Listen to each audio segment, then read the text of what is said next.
Hey guys, tonight we're taking a candlelit stroll through a darker corner of church history, one soaked in wine, velvet, whispers, and a whole lot of blasphemous energy. You're about to shadow the steps of a pope who may or may not have hosted orgies inside the Vatican, turned confession into seduction, and rewrote the rules of holy decorum like it was just another day in his scandal-soaked calendar. In short, you probably won't survive this. So before you get comfortable, take a moment to like the video and subscribe, but only if you genuinely enjoy what I do here. And tell me, where are you watching from? And what time is it where you are right now? Now, dim the lights, maybe turn on a fan for that soft background hummy, and let's ease into tonight's journey together. You wake up beneath a heavy sky, thick with the scent of roasting meat, wet cobblestones, and incense that can't quite mask the reek of something deeper. Rome, the late 15th century. The Renaissance is in full bloom, but something's rotting at the roots of it all. The Vatican, towering above the city like a marble guardian, casts long shadows, not all of them holy. You're not a cardinal, not a noble, not even a servant. Tonight, you're a fly on the wall, drifting between the colonnades and velvet tapestries, overhearing the murmurs that echo off stone and silk. The people down in the streets call it the Eternal City, but the eternity they whisper about feels more like purgatory than paradise. The bells toll from St. Peter's, but they don't bring comfort. They sound like warnings. The church is in flux. The papacy, once the moral compass of the Christian world, has become a prize fought over with poisoned gold and bedsheets.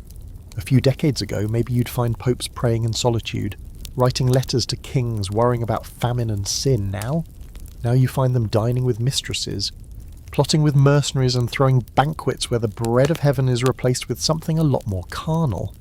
Rome's elite pretend not to notice, but everyone knows. The city is buzzing, thick with rumour, like flies over spilled wine, or worse. You're not in a church anymore, you're in a theatre. The Vatican has become a stage, the Pope a performer, and the sermons, well, let's just say they've gotten creative. Beneath the grandeur there's fear. Fear that God has turned his gaze elsewhere. Fear that the man in the white robes isn't his chosen, but something altogether darker. People speak in half sentences. "Did you hear what happened in the Papal Gardens?" one noblewoman murmurs, clutching her fan. "It involved 2 bishops, a musician, and a mule," another man mutters with a snort before his voice drops off. Even the most grotesque gossip seems plausible now. The cobblestones of the Vatican courtyard still echo with the boots of Swiss guards, but not for piety. They're here for crowd control, for secrets, for locking doors behind which unspeakable things happen, and for keeping out the wrong kind of spies, or letting in the right kind of women. In the papal apartments, tapestries hide not only stone walls, but peepholes. Servants whisper about secret corridors that connect the Pope's chambers to those of his favourites. It's like the palace is alive, breathing heavy through velvet lungs. One rumour says the Pope once had an altar boy executed, not for any sin, but because the boy had seen too much. No records remain, of course. They never do. You glance out a high-arched window, the view revealing Rome spread like a feast of domes and chaos. The city is starving, yet overflowing with indulgence. Gold crosses dangle from the necks of men who haven't confessed in years. Brothels operate a stone's throw from the Vatican walls, and business has never been better. Some even offer confession-included packages, just in case you want absolution right after the act. Tonight, the Vatican is preparing for a feast, not a religious one. This isn't Easter. No. This is something more private. The invitations are whispered, not written. The guest list isn't public, but somehow everyone who matters knows. Servants are rushing in crates of wine. Velvet cushions are being fluffed. Candelabras are lit, even though the moon is full and glorious. You follow a servant girl, barefoot, breathless, as she dashes through a hallway with a silver tray of figs and rose petals. She doesn't knock, just enters. You don't follow her in, but you hear the music start, low-stringed, indulgent, and then laughter. The kind of laughter you don't expect from priests. Outside the palace, the poor crowd into the church is praying for salvation. But inside salvation is postponed. Pleasure comes first. This is the Rome of Rodrigo Borgia, soon to be Pope Alexander VI. A man with more lovers than sermons, more children than most nobles, and more ambition than any Roman emperor. You don't know him yet, but you will. And when you do, you'll realise something unsettling. He's not alone. The rot spreads far beyond one man. It's a culture, a system, a Vatican that has forgotten its own teachings and replaced them with velvet, wine, and flesh. Historically, Rome has always been a city of contradictions, martyrs and emperors, saints and sinners, but under Rodrigo's rising influence, it leans heavier than ever into one side of that spectrum. And it's not the saintly one. Here's your historical fact for tonight. In the 1490s, Italy was not a unified country but a fractured set of city-states constantly at war with each other and jockeying for power. The papacy played kingmaker, manipulating alliances and selling favours to the highest bidder. And now for a weird one. There's strong evidence that live sex shows were once held in the Vatican Gardens, complete with audience participation. Yes, seriously. And no, it wasn't normal even by Renaissance standards. As for debate, oh, there's plenty. Scholars still argue over how much of the Borgia depravity was real versus Renaissance propaganda. Was Rodrigo truly depraved, or just the most manner in a game everyone played? You've got front row seats either way, and something tells you this show is only just beginning. You rewind a few decades, stepping backward through dusty palazzos and sun-warmed marble to find yourself standing in the Valencian hills of Spain, where the boy who would become Pope Alexander VI first drew breath. His name is Rodrigo Borgia, and if the air here smells like orange blossoms and sea salt, it does little to sweeten the life he's destined for. From the moment he's born in 1431 into the ambitious Borgia clan, yes, those Borgias, there's a plan for him. Not one written in prayers or dreams, but in backroom deals and whispered vows to seize power no matter the cost. Rodrigo's uncle, Alfonso Borgia, is the one with the connections. A slippery, silver-tongued bishop who eventually claws his way into the papacy as Pope Calixtus III. And you better believe he's not climbing that ladder alone. Rodrigo, still in his teens, is hauled along behind him like a prized heirloom wrapped in ambition and good hair. The church? It's not a sanctuary for the soul, not in this family, it's a launch pad. And Rodrigo's jet fuel is nepotism, charmony, and the kind of cold, calculating intellect that would make Machiavelli do a little applause from the afterlife. You watch the boy grow, tall, olive-skinned, sharp-featured. He speaks Latin like he was born to it, smiles like he knows something you don't. And the thing is, he does. He knows how to win people. He knows how to bend the rules just far enough to slip through. He knows that celibacy is more of a suggestion, really, and that confession doesn't count if you don't believe in guilt. Even now you see it. Rodrigo doesn't want to serve God. He wants to wear God. Like a costume. Like a crown. By his early 20s, he's already a cardinal. That's right, cardinal. Most men are still scrubbing monastery floors at that age, and Rodrigo's out here attending elite parties in silk slippers, casually making enemies of future saints. He's rich, he's connected. And he's got a terrifying understanding of how to weaponize affection. He'll touch your hand like it matters, ask about your mother, and then have you excommunicated if you cross him. He's also, and let's be clear, very into the ladies. A lot of them. In a very, very not okay for a cardinal way. One Roman diarist even described him as insatiable, which is not the adjective you usually want near a man in red robes. But here we are. Rome at this time is a chessboard of corrupt cardinals, warlords and foreign monarchs, each trying to knock the Pope off his throne and plant their guy in the chair. Rodrigo plays the game better than anyone. He flatters, he bribes, he promises, and occasionally he threatens. He does it all with the soft smile of a man handing you a glass of wine that may or may not be poisoned. It's almost impressive. Almost. Your head is spinning a little from all the names, Sforza, Orsini, Medici, but Rodrigo keeps cutting through the noise. He's always at the right party, always beside the right cardinal, always sleeping with the right noblewoman. That last one, that's where things get complicated. You watch as he begins his long-term entanglement with Vanozza dei Catane, a Roman noblewoman who becomes more than just a mistress.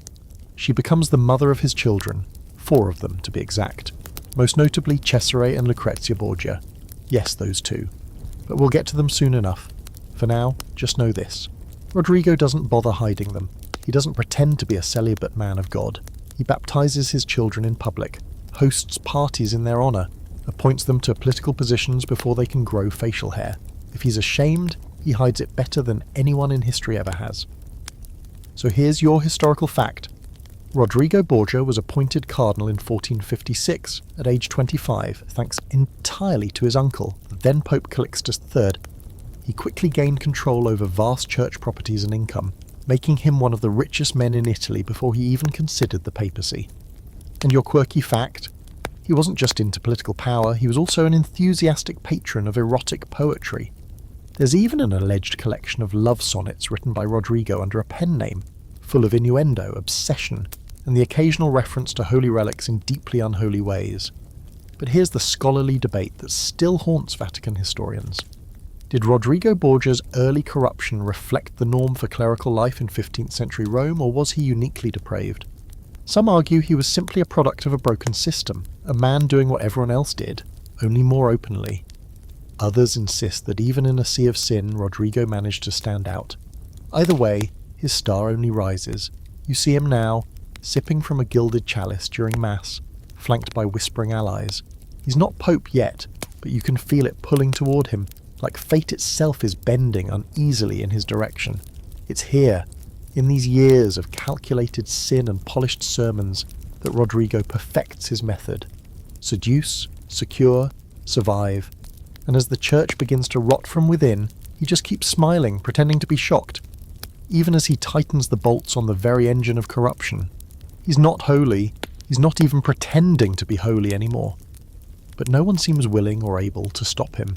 And you've seen the spark behind the man. You've seen the gilded mask begin to crack. Because beneath the robes, beneath the lace and incense and choral hymns, there's a fire already burning. And once he wears the crown of St. Peter, oh, you'll feel the heat.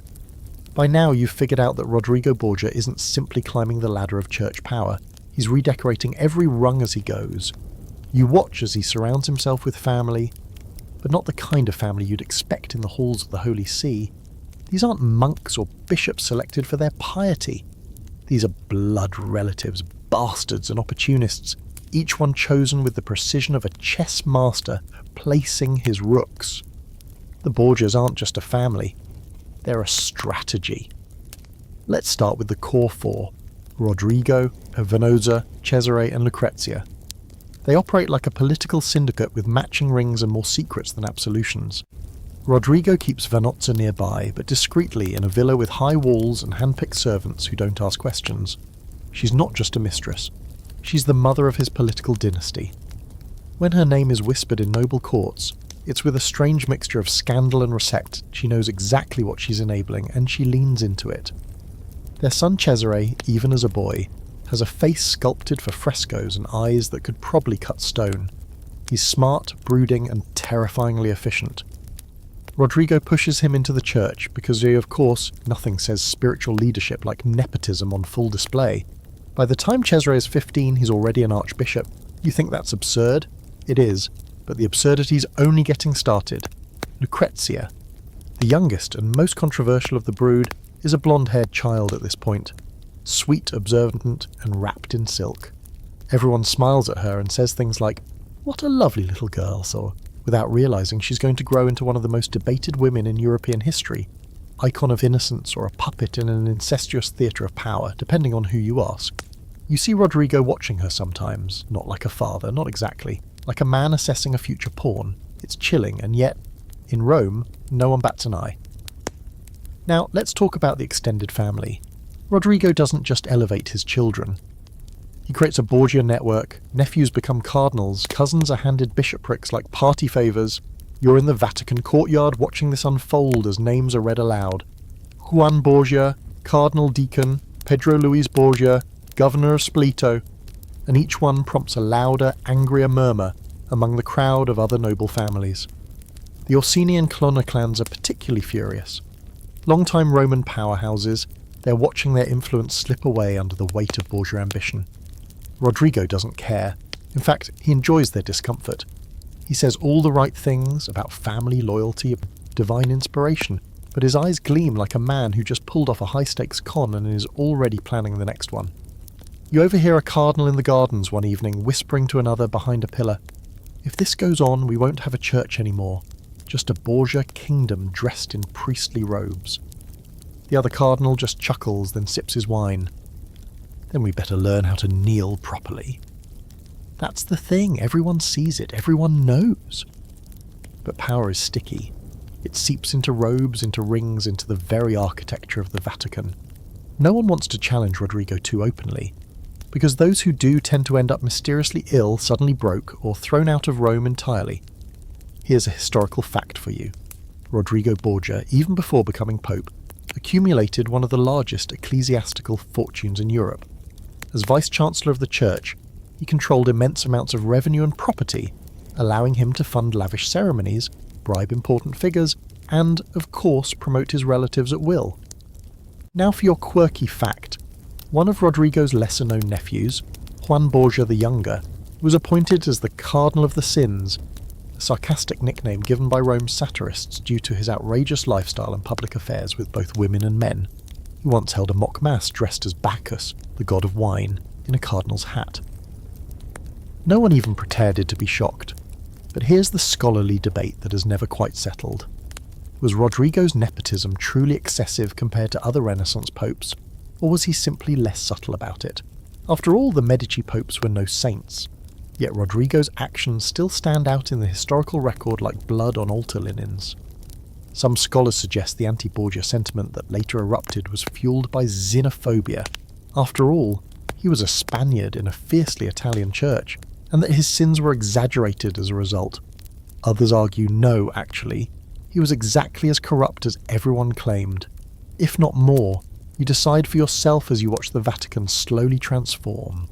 Statues go up, Borgias in marble, saints made in Rodrigo's image, coins are minted with his face, bishops kneel before his children. The line between spiritual authority and mafia structure has dissolved completely. It's now clear. The Borgias aren't just dabbling in power. They are building a dynasty inside the papacy itself. And if you look close, really close, you can see the cracks already forming beneath the golden lace. Jealous rivals, disillusioned cardinals, foreign kings watching, waiting. The problem with building a family like a fortress is that it becomes a target the moment your enemies find the weak spot. But Rodrigo's not worried. Not yet. He sits in his chamber surrounded by ledgers, love letters, and holy relics. A mistress lies asleep in his bed. A courier waits outside with a gift from Florence. Perfumed robes stitched with gold thread. Rodrigo reads a letter from Cesare with a half smile. He doesn't sleep much anymore. Too much to lose. Too many plots to juggle. You look out over the city, his domes gleaming in the moonlight, and you realise this isn't a holy man in a corrupt world. This is the world. Rodrigo didn't invent the rot. He just learned how to eat it like caviar, and from the look on his face he's still hungry. Word count 1080. Awaiting Continue, Section 4. Tonight, you're standing in the flickering glow of 1,000 candles, just outside a marble corridor in the Apostolic Palace. You're not supposed to be here, not this close to the private quarters of Cardinal Rodrigo Borgia. But there's music, harps, maybe a lute, floating down the hall, and the soft, unmistakable sound of laughter that doesn't belong in a place supposedly reserved for spiritual reflection. You edge closer, barefoot like everyone else who's not meant to leave footprints. The smell hits you first. Jasmine oil, roast lamb, spilled wine, and something faintly musky, like heat pressed into silk. It's not a prayer meeting. Let's just get that out of the way now. You slip past a velvet curtain and find yourself in a salon bathed in low golden light. The furniture is lush, embroidered with scenes of Venus and Mars. And there, at the centre of it all, is Rodrigo, reclining like a Roman senator in a white tunic that could be mistaken for papal robes if not for the plunging neckline and the fact that it's partially undone. He's surrounded by women, noble women, some of them, others likely actresses or courtesans brought in from the city's theatre houses, and at least 2 cardinals, their red hats now perched on the heads of giggling girls. This isn't a party, it's a test, a signal. Rodrigo throws these gatherings not just for pleasure, though he certainly indulges. He watches who shows up, who drinks too much, who lets their hand linger too long. Everyone here is either a loyalist, an informant, or a future liability, and he files them away in his mind accordingly. You spot something strange on a side table, a reliquary, the kind meant to hold a saint's bone or a piece of the true cross. It's been emptied and now holds sugared almonds. That's the tone of the whole room, sacred symbols repurposed as set dressing for something far less divine. Rodrigo calls it reclaiming joy. Others, even among his allies, mutter that it's closer to desecration. And here's the twist. This isn't even unusual. For years now, Rodrigo has been hosting what the Vatican euphemistically refers to as intimate gatherings. No official records survive, of course not, but letters, diaries, and some truly mortified scribes give us a picture that's both vivid and grimly fascinating. He keeps a rotating cast of musicians, dancers, servants, and yes, lovers. He makes no attempt to disguise it. If someone dares question his behaviour, he responds with scripture, usually misquoted, and a shrug that says, "God made wine and bodies, didn't he?" You see it happen tonight. The young servant boy spills a goblet of wine on Rodrigo's slipper. Everyone freezes. You expect shouting, maybe a beating, but instead Rodrigo just laughs. "It's good luck," he says, pulling off the slipper and tossing it aside. Later, you find out the boy was promoted to chamber assistant. Rodrigo rewards those who keep his secrets and punishes those who pretend not to notice. It's not about obedience, it's about complicity. Here's your historical fact. Before becoming pope, Rodrigo was known for throwing private banquets at his villa in Trastevere, where the guest list included cardinals, nobles, artists, and, more controversially, Roman courtesans. These were not casual dinners. They were full-scale performances designed to impress, intimidate, and corrupt. One ambassador described them as more Dionysian than Christian. Your quirky fact? Rodrigo apparently owned a collection of erotic frescoes painted by an obscure artist named Giulio Romano. These weren't tucked away. They were displayed in a private hallway behind his chapel, visible only to those invited past a secret panel. Rumour has it one featured a satyr in cardinal's robes and bore more than a passing resemblance to Rodrigo himself. And here's your scholarly debate. Were these early parties strategic grooming events for future alliances, or were they just indulgent power trips disguised as social gatherings?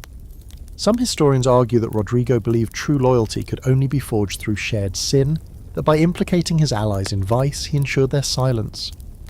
Others insist he simply couldn't help himself. The man had no filter, no brakes, and a limitless appetite for both pleasure and dominance. You watch the night deepen, the music slows, a few guests slip out, their cheeks flushed, eyes darting. One cardinal leans too heavily on a servant's shoulder as he exits. Rodrigo stays behind, swirling a goblet of wine and speaking softly to a woman draped across his lap. He's talking politics, border disputes in Romagna, French ambassadors, a bishop who's grown too bold in Naples. Even in moments of leisure, the wheels are turning. And here's the most unsettling part. The room doesn't feel chaotic. It feels controlled, curated, like Rodrigo has already calculated how this night will affect the next papal conclave. You see a man operating on 3 levels at once: pleasure, perception, and power. There's a moment, brief but impossible to ignore, where he catches your eye. Not literally, of course, but in the eerie way some powerful people seem to look directly at you, even when they don't know you exist. His eyes are dark, amused, like he knows what you're thinking. That you're shocked, disgusted, intrigued, and he's right. He raises his glass in your direction, then downs it in a single gulp. The night ends as these nights often do, not with prayer, but with a quiet exodus of half-drunk guests who know they can never speak of what they've seen. The servants clean in silence. The candles are snuffed out one by one. Somewhere outside, the bells of St. Peter's toll the hour, reminding everyone that the city is still, technically, under the eyes of God. But in here, in these rooms where velvet drapes hide sins and laughter drowns out conscience, God feels very far away. Word count, 1085. Awaiting continue, section 5, it's summer in Rome and the heat is thick, syrupy, sticking to your skin like old secrets. The cobblestones steam after an early rain, and the air buzzes, not just with flies, but with anticipation. The rumours have been building for weeks. Something is coming, something big. You can feel it in the way the nobles hurry past in carriages, whispering behind fans and veils. You hear it in the pulpits, where preachers raise their voices a little higher, as if trying to outshout the growing dread. But down in the Vatican, in the belly of the church, the fear is edged with something sharper. Calculation. Because today, Rodrigo Borgia is about to become pope. You're there, well, close enough, wedged between servants and guards near the Sistine Chapel, watching as the College of Cardinals gathers in a cloud of incense and political tension. The conclave is supposed to be sacred, secret and guided solely by divine will. But let's be honest, everyone knows it's a glorified auction. And Rodrigo, He's brought the biggest wallet. Cardinals emerge from their chambers with their offers whispered in Latin. Promises are exchanged like love notes at a masquerade. Bishoprics, lands, favours, everything is for sale, and Rodrigo has been stockpiling IOUs for years. You can almost hear him reciting his internal inventory. Cardinal Sforza gets the vice-chancellorship. Cardinal Orsini wants property near Naples. Cardinal della Rovere hates me, but I'll buy his cousin's vote. This isn't inspiration from the Holy Spirit. It's a masterclass in bribery dressed up in crimson silk.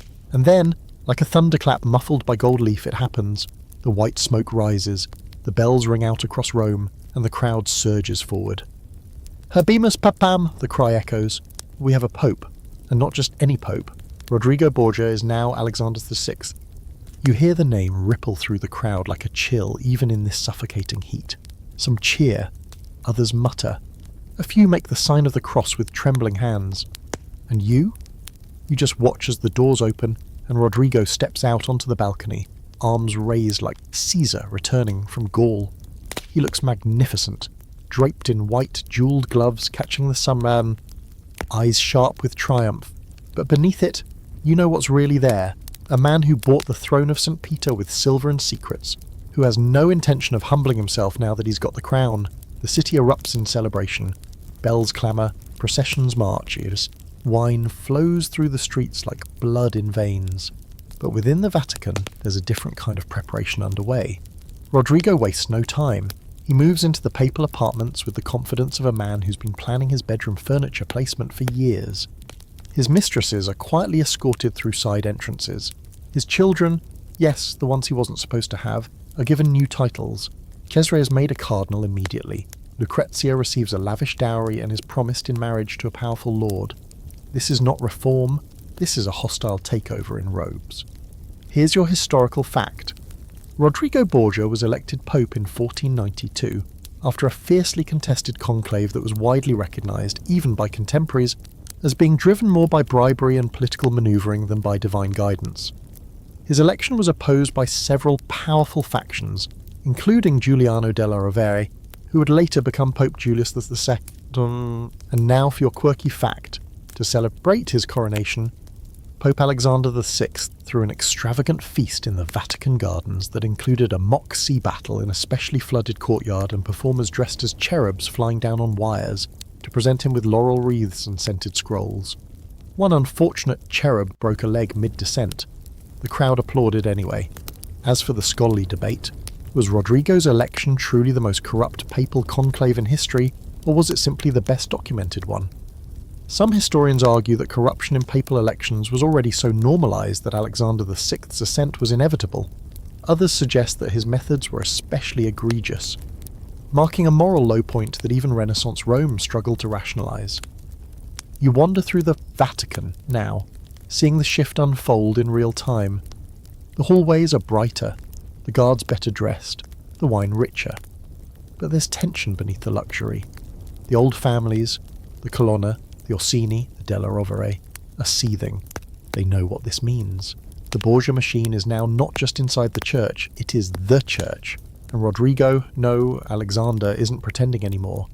His papal bulls begin rolling out like royal decrees. He appoints allies to every position of power. Opponents are exiled or quietly neutralised. Even foreign diplomats, once haughty with judgment, are now tripping over themselves to curry favour. You witness a scene in the Papal Gardens, Alexander VI walking with Cesare, his hand on his son's shoulder. They speak in low tones, but the body language says it all. This is a father grooming his heir, in blood if not in title. Later, in the same spot, you see Alexander alone speaking softly to a statue of St. Peter.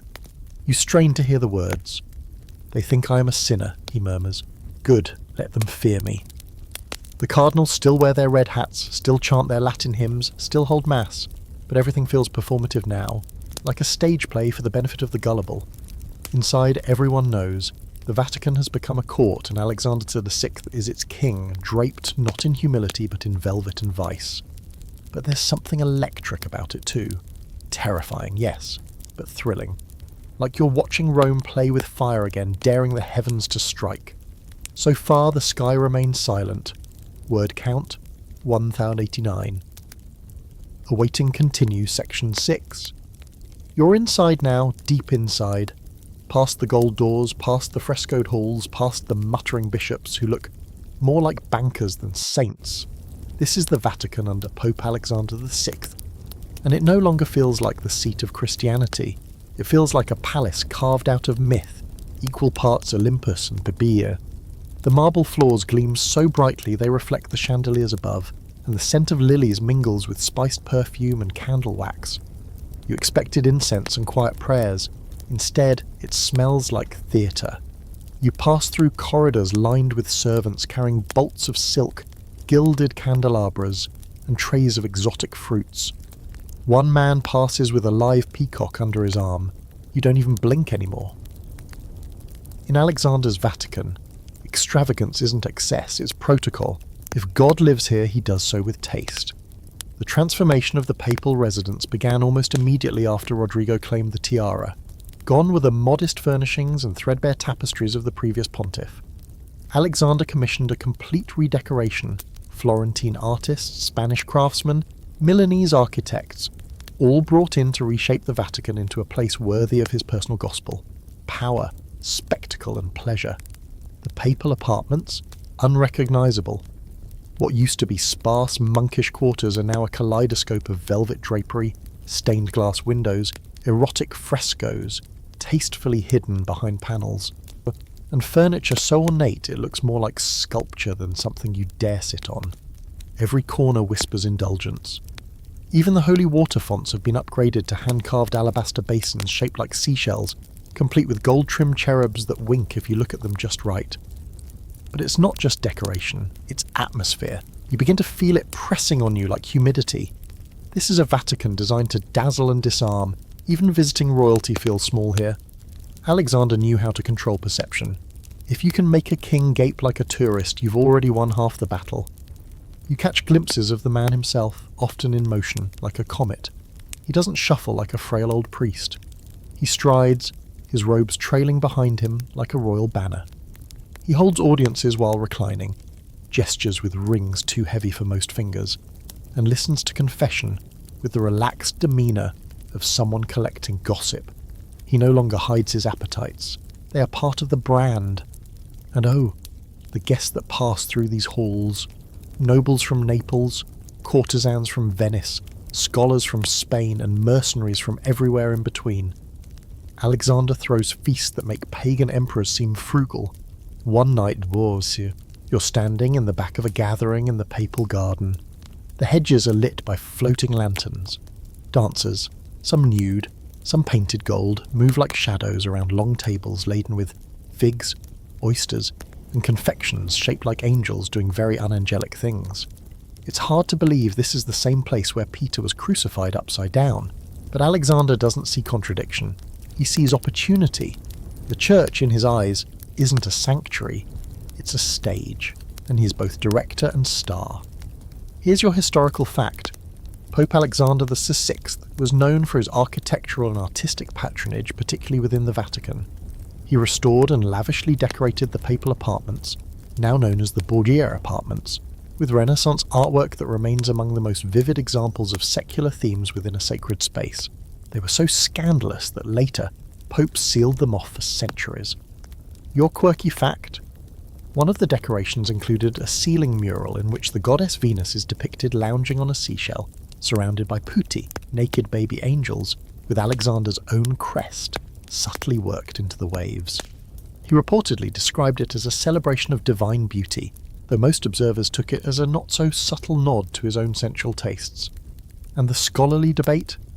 Historians still argue whether Alexander's transformation of the Vatican was a cultural flourish in line with Renaissance ideals or a desecration of sacred space. Some claim he was merely embodying the humanism of his age, emphasizing beauty, intellect, and the poor. Others argue he crossed a line, turning the house of God into a brothel with confessionals. You slip into the chapel one evening hoping for quiet. What you find is something else entirely. The candlelight flickers over a group of musicians tuning lutes and viols. A woman in crimson robes sings, not a hymn, but a love song in Provençal. Alexander sits at the front nodding along, a goblet of Sicilian wine in hand. Around him, cardinals murmur approval, some half-drunk, others pretending to be sober. No one's pretending this is worship, but no one stops it either. This is how rot sets in, not suddenly, but softly, with music, with laughter, with robes that no longer carry the weight of sacred duty, but the sparkle of performance. Every ritual now seems rehearsed, every sermon rehearsed and edited for flattery, every mass an opportunity to show off the Pope's latest acquisition, whether it's a rare book, a jewelled crucifix, or a new mistress disguised as a personal assistant. You overhear a servant joke, even Jesus would need an invitation to get into this place. The others laugh, and then grow quiet, as if remembering they're still within stone's throw of the most powerful man in Christendom. A man who can order an excommunication or an execution with the same flick of a jewelled hand. You can't help but feel the tension, because beneath all this velvet and ceremony, something dangerous is growing. A city that worships gold over God, spectacle over salvation, and pleasure over penitence can't last forever. But for now, the lights are still on. The fountains still flow, the Pope still smiles, and the Vatican, for all its holy history, has never felt more profane. Word count, 1095. Awaiting continue, section 7. You've been lingering near the kitchens tonight, not because you're hungry, though the roast boar smells absurdly good, but because it's from here that the real preparations begin. Not for mass, not for any official audience. No, tonight is one of those nights, one of the nights that starts with whispers and ends with scandal. You can feel it in the nervous flutter of the servants, the way they glance around before pouring goblets too full and dusting sweet powder over dishes that look more like art than food. Word has already reached the streets. There's a banquet tonight. A private one. Not listed on the Vatican calendar, naturally, but everyone who matters knows. The invitees aren't cardinals, not officially. They're friends, supporters, well-wishers, which is code for the highborn and the morally flexible. And yes, the ladies. Always the ladies. You follow them as they slip past the outer corridors. Their dresses are sinfully low, their hair perfumed and curled, their eyes lined with coal, noble women who would never admit to being here if asked in daylight. Some wear masks, some carry fans with painted devils or satyrs on them. One of them jokes, shall we pray before we sin or after? Her companion responds, why not during? And they both laugh like it's a game. Inside, the banquet hall is transformed. No crucifixes in sight. The statues are draped in silk. The long table gleams with candlelight and silver platters of suckling pig, sugared dates, and oysters piled so high they threaten to collapse. The wine, deep red, probably laced with something stronger, flows from crystal decanters shaped like angels crying into goblets. Subtle, right? And at the head of the table sits Pope Alexander VI, smiling like a man who knows exactly how far he can push things and still sleep well at night. He lifts his glass, nods at a countess across from him, and says, let tonight be a celebration of God's most glorious creation. Pleasure. There's a smattering of laughter, a few coughs, one cardinal, already red in the face though, whether from shame or drink is unclear, tries to toast back but spills wine down his robe. No one helps him. Then the musicians begin to play, and the real show starts. Because this isn't just a dinner, it's a performance. Dancers emerge, barefoot, barely clothed, bodies painted with gold leaf and trailing silk ribbons. They swirl between the guests, bending in ways that look less like art and more like invitation. The air is thick now, not just with perfume but with heat, with anticipation, with a hunger that isn't just for food. One dancer approaches Alexander, kneels before him, and feeds him a fig with 2 fingers. His eyes never leave hers. It's silent for a moment, the whole room watching. Then he says, I believe God has placed temptation before us, not as a test, but as a gift. Applause follows, hesitant at first, then louder. Someone clinks a spoon against their cup. Someone else lets out a cheer that's more suited for a tavern than a papal banquet. You've seen a lot in Rome already, but this is the first time it truly feels like the walls are weeping. Here's your historical fact. Alexander VI was infamous for hosting lavish feasts in the Vatican that frequently blurred the line between sacred and profane. One of his more regular events involved private dining rooms where nobles and their companions would engage in after-dinner games that rarely involved cards. Your quirky fact: the utensils at Alexander's feasts were engraved with Borgia family symbols, bulls, sunbursts, and a strange hybrid creature that looked like a lion with wings. Supposedly, one fork had a hidden compartment in the handle for powdered aphrodisiacs. Charming. And the scholarly debate? Many accounts of these banquets come from hostile sources, ambassadors, rival clerics, even later popes who wanted to bury the Borgia reputation. Some scholars argue the stories were exaggerated, distorted through political venom. Others point to a pattern. Too many independent letters, too many details aligning, too many shocked observances for it all to be fiction. The truth, as always, lies somewhere between horror and theatre. As the night wears on, the banquet descends into something else. Guests begin to disappear in pairs or trios. Some remain at the table, their conversation slurring into whispers. A few argue softly about theology, as if trying to remind themselves where they are. One man weeps quietly over a glass of wine, his fingers clenched in prayer while a woman in sheer silk strokes his arm. And the Pope, still there, still smiling, he leans back in his chair, robes slightly loosened, watching it all unfold like a playwright admiring the second act. At one point a jester tumbles in, an actual jester with bells and a twisted grin, and tells a joke about St. Augustine's youthful sins. The punchline ends with the words, "And the Lord was very forgiving."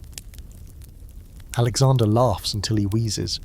You retreat into the shadows as the candles burn lower, and the hall begins to dissolve into movement, murmurs, and the kind of intimacy that has no place within walls once blessed with holy water. The tapestries watch it all, frozen in their stitched images of martyrdom and miracles, bearing witness to a Vatican that no longer bows to heaven, but to desire. Outside, the city sleeps, but inside these marble walls the banquet continues, through the night, through the prayers left unsaid, through the commandments bent and broken. And you wonder what happens to a church when its shepherd prefers a wolf's appetite. Word count, 1093. Awaiting continue, section 8. You've barely recovered from the last feast when the servants begin whispering about another event, this one even more infamous, even more depraved, even more whispered about in the corners of brothels and bishoprics alike. The name alone carries a twisted kind of weight, like a joke no one wants to admit they find funny. The Banquet of the Chestnuts. It's not on any calendar, there's no official record, but oh, the stories. They ripple through Rome like black ink in holy water. Tonight you're not just a fly on the wall, you're practically in the chandelier, watching history teeter into legend. It begins in the Vatican's apostolic palace, not the chapel, not the library, but one of the private salons, where the ceilings are painted with angels who now bear silent witness to the most unangelic behaviour imaginable. The guests arrive under cover of darkness, not priests in prayer, but courtiers, knights, and wealthy Roman nobles. And of course the women. Dozens of them, most courtesans, some said to be noble daughters disguised for the night, their identities protected by masks and mutual blackmail. Alexander VI is there. Of course he is. So is his son Cesare, still wearing his cardinal robes, though everyone knows he's long since traded his Bible for a sword and his celibacy for something far more flexible. Even Lucrezia is rumoured to be present, though behind a lace veil and never confirmed. But then again, nothing about tonight is ever confirmed. That's what makes it so fascinating. The room is lit with candelabras placed low, casting the chamber in a sultry golden glow. The table is set with crystal, silver and platters piled high with oysters, figs, candied rose petals, and roast game birds whose tiny bones are arranged afterward in obscene little sculptures. The guests drink spiced wine so dark it looks like blood. And once the last course is cleared, the music changes. Enter the dancers, 50 of them, all nude, all oiled, all moving with the unself-conscious abandon of people who have nothing left to lose. They dance not like entertainers, but like provocateurs. One drops to her knees before a bishop. Another balances a goblet of wine on her lower back as she arches across the floor. The crowd cheers, groans, laughs, like a tavern play with an unlimited budget and zero moral restrictions. And then come the chestnuts. Servants scatter them across the marble floor, hundreds of them rolling like dice over the polished stone. The dancers drop to their hands and knees, crawling to retrieve them. There is no subtlety. It's not supposed to be artful. It's supposed to be obscene. The men watch, wage a jeer, may participate. The game, Who can collect the most chestnuts without using their hands? You feel your stomach turn, not just from the sheer debauchery, but from the way the entire event is designed, meticulously choreographed depravity. This isn't a spontaneous moment of sin, it's ritualized indulgence, turned into performance, sanctioned by the most powerful man in Christendom. Here's your historical fact. The Banquet of the Chestnuts allegedly took place in 1501 in the Vatican Palace, organised by Cesare Borgia and attended by Pope Alexander VI. The event was described in detail by Johann Burchard, the master of ceremonies, in his diary, though even historians debate whether his account was slightly exaggerated for effect. Now, your fringe detail, hard to verify but too weird to ignore. It's said that prizes were awarded to the men who could perform the most sexual acts during the event. Judges, supposedly clerics themselves, watched from thrones as if officiating a jousting match. One prize? A pair of golden spurs and a bishop's hat. Let that image soak in for a moment. As for the scholarly debate, was this banquet real? Some historians insist that Burchard's account was part of a smear campaign, possibly exaggerated to vilify the Borgias after their fall. Others argue the consistency of descriptions combined with independent references lend enough credibility to accept it as, if not entirely accurate, then at least rooted in truth. Either way, it remains one of the most infamous events ever associated with the Vatican.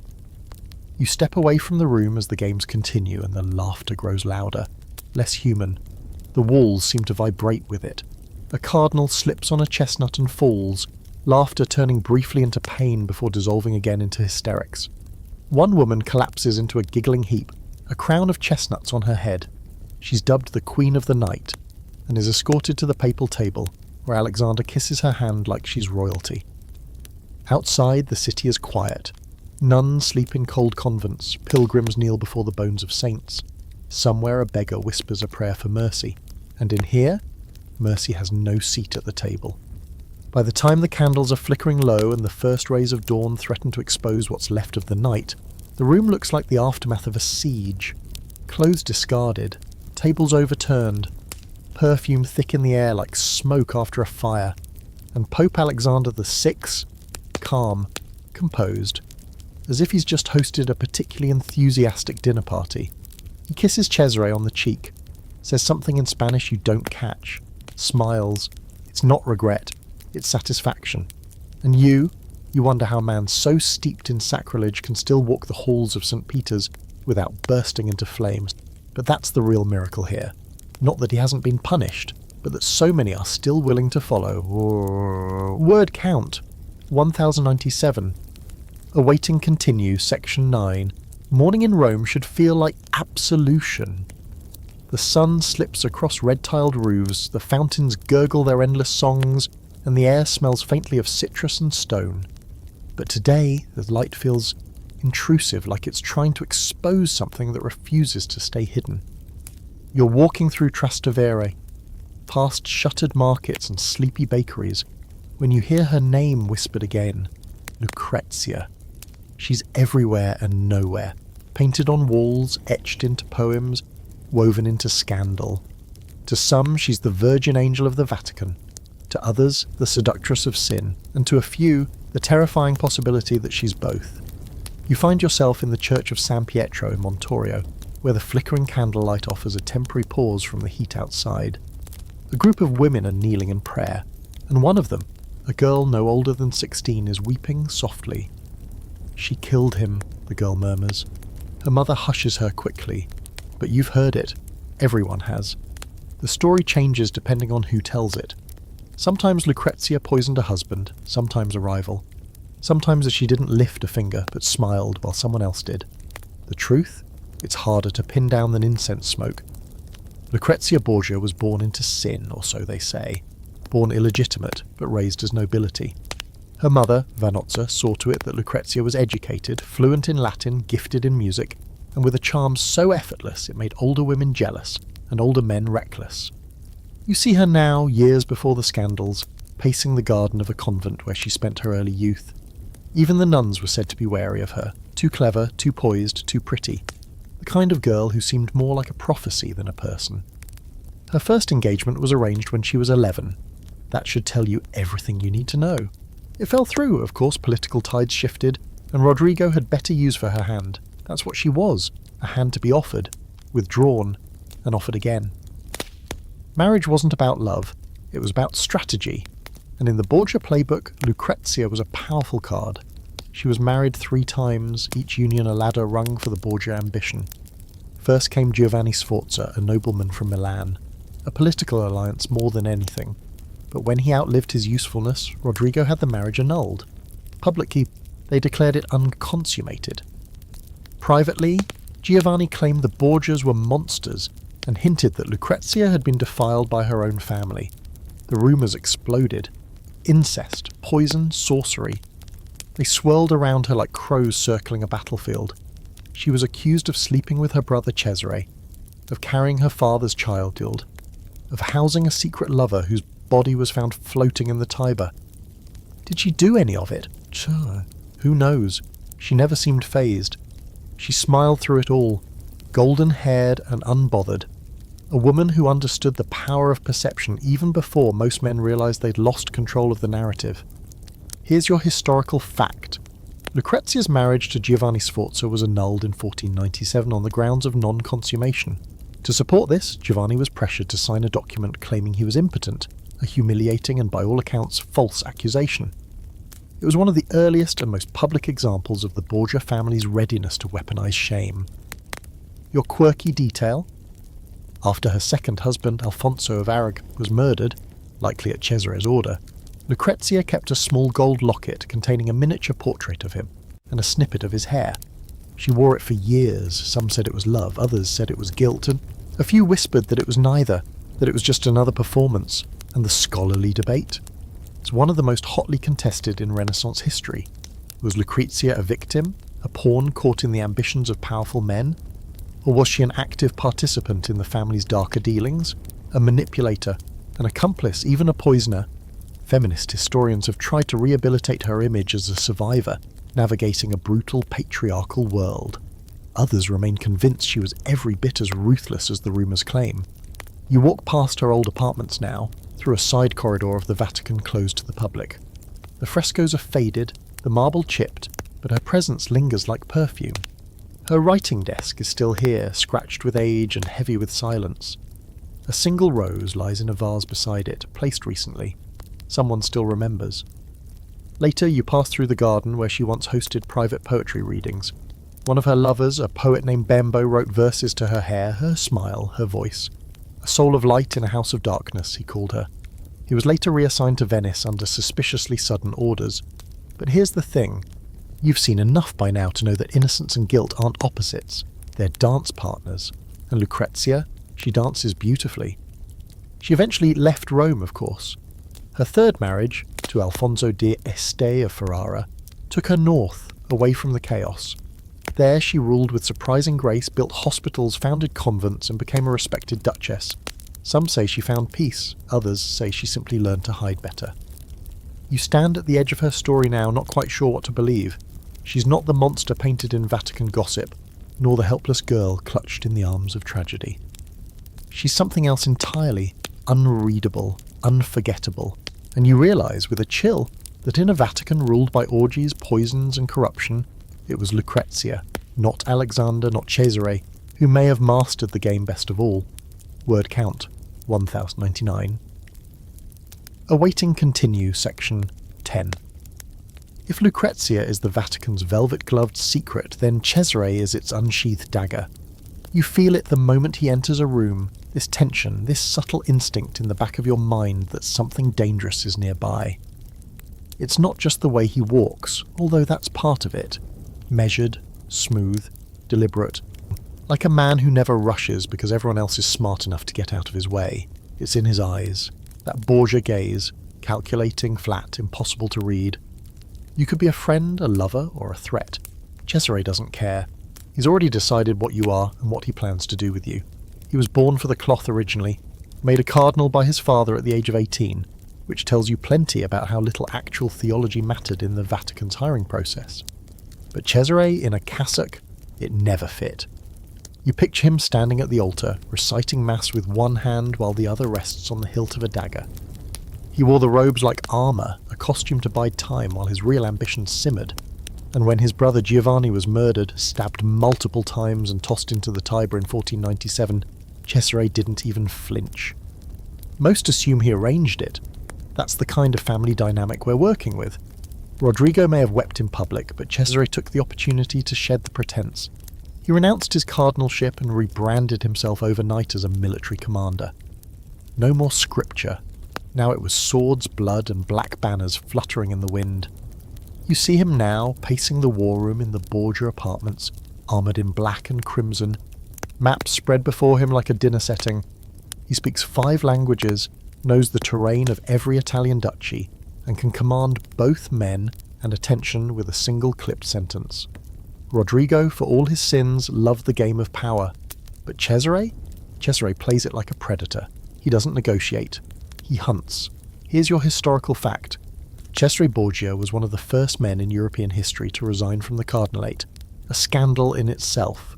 He was then granted secular authority by Pope Alexander VI, his own father, becoming Duke of Valentinois and General of the Papal Army. He led brutal campaigns across central Italy, attempting to carve out a hereditary Borgia state. Now, for your quirky fact, Cesare reportedly owned a dagger with a hollow hilt designed to hold liquid poison, just in case subtlety was required. He also had a personal executioner named Don Michelotto, a man so loyal and efficient that people joked he could kill you without you realising it until your afterlife paperwork was already filed. And your scholarly debate. Cesare's historical image walks a fine line between horror and admiration. Some historians see him as a cold-blooded tyrant, a man who ruled through murder and fear, betraying allies and executing friends without hesitation. Others, especially those sympathetic to Machiavelli, view him as a misunderstood genius of statecraft, a tragic figure undone not by his cruelty, but by the chaotic politics of Renaissance Italy. After all, Machiavelli's The Prince was largely inspired by Cesare. That's not exactly a glowing review, but it is a form of legacy. You follow him now through the corridors of power, literally. From Florence to Urbino, from Perugia to Rimini, Cesare leaves a trail of conquered cities and terrified dukes. His army is ruthless, his spies are everywhere, and his enemies tend to vanish without the courtesy of last words. The flags bearing the Borgia bull hang heavy over the countryside, and people learn to say his name with reverence and fear. Back in Rome, Rodrigo beams with pride. He treats Cesare like a Roman emperor reborn, a living proof that the papacy can not only bless armies, but be one. In public, he hosts mass. In private, he studies troop movements and signs off on executions. The line between pope and warlord dissolves completely. And the people? They are confused. Some cheer the victories, others mutter about blasphemy and the wrath of God. But the Vatican walls are thick, and the cardinals increasingly quiet. A few protest Cesares rise, but not for long. The air in the Curia feels tighter now, the kind of tension that only builds when everyone knows the walls have ears, and those ears belong to a man who's very good at making people disappear. You overhear one particularly sharp observation from a French diplomat. He says, "The Pope has given Christendom a new St. Peter, but with a sword instead of a key." Everyone laughs, no one denies it. The most infamous episode? The massacre at Senigallia. Cesare invites a group of rebellious condottieri, mercenary lords who had once served him and then betrayed him, to a reconciliation meeting. They arrive, smiling, feigning remorse. Cesare greets them like old friends, feeds them, drinks with them, then has them strangled the same night. It's a masterclass in smiling diplomacy and cold execution. Rome applauds, or flinches. Hard to tell. You begin to realise something. Cesare is more than just his father's son. He's the logical outcome of a church that has surrendered entirely to ambition. He's not the disease, he's the symptom.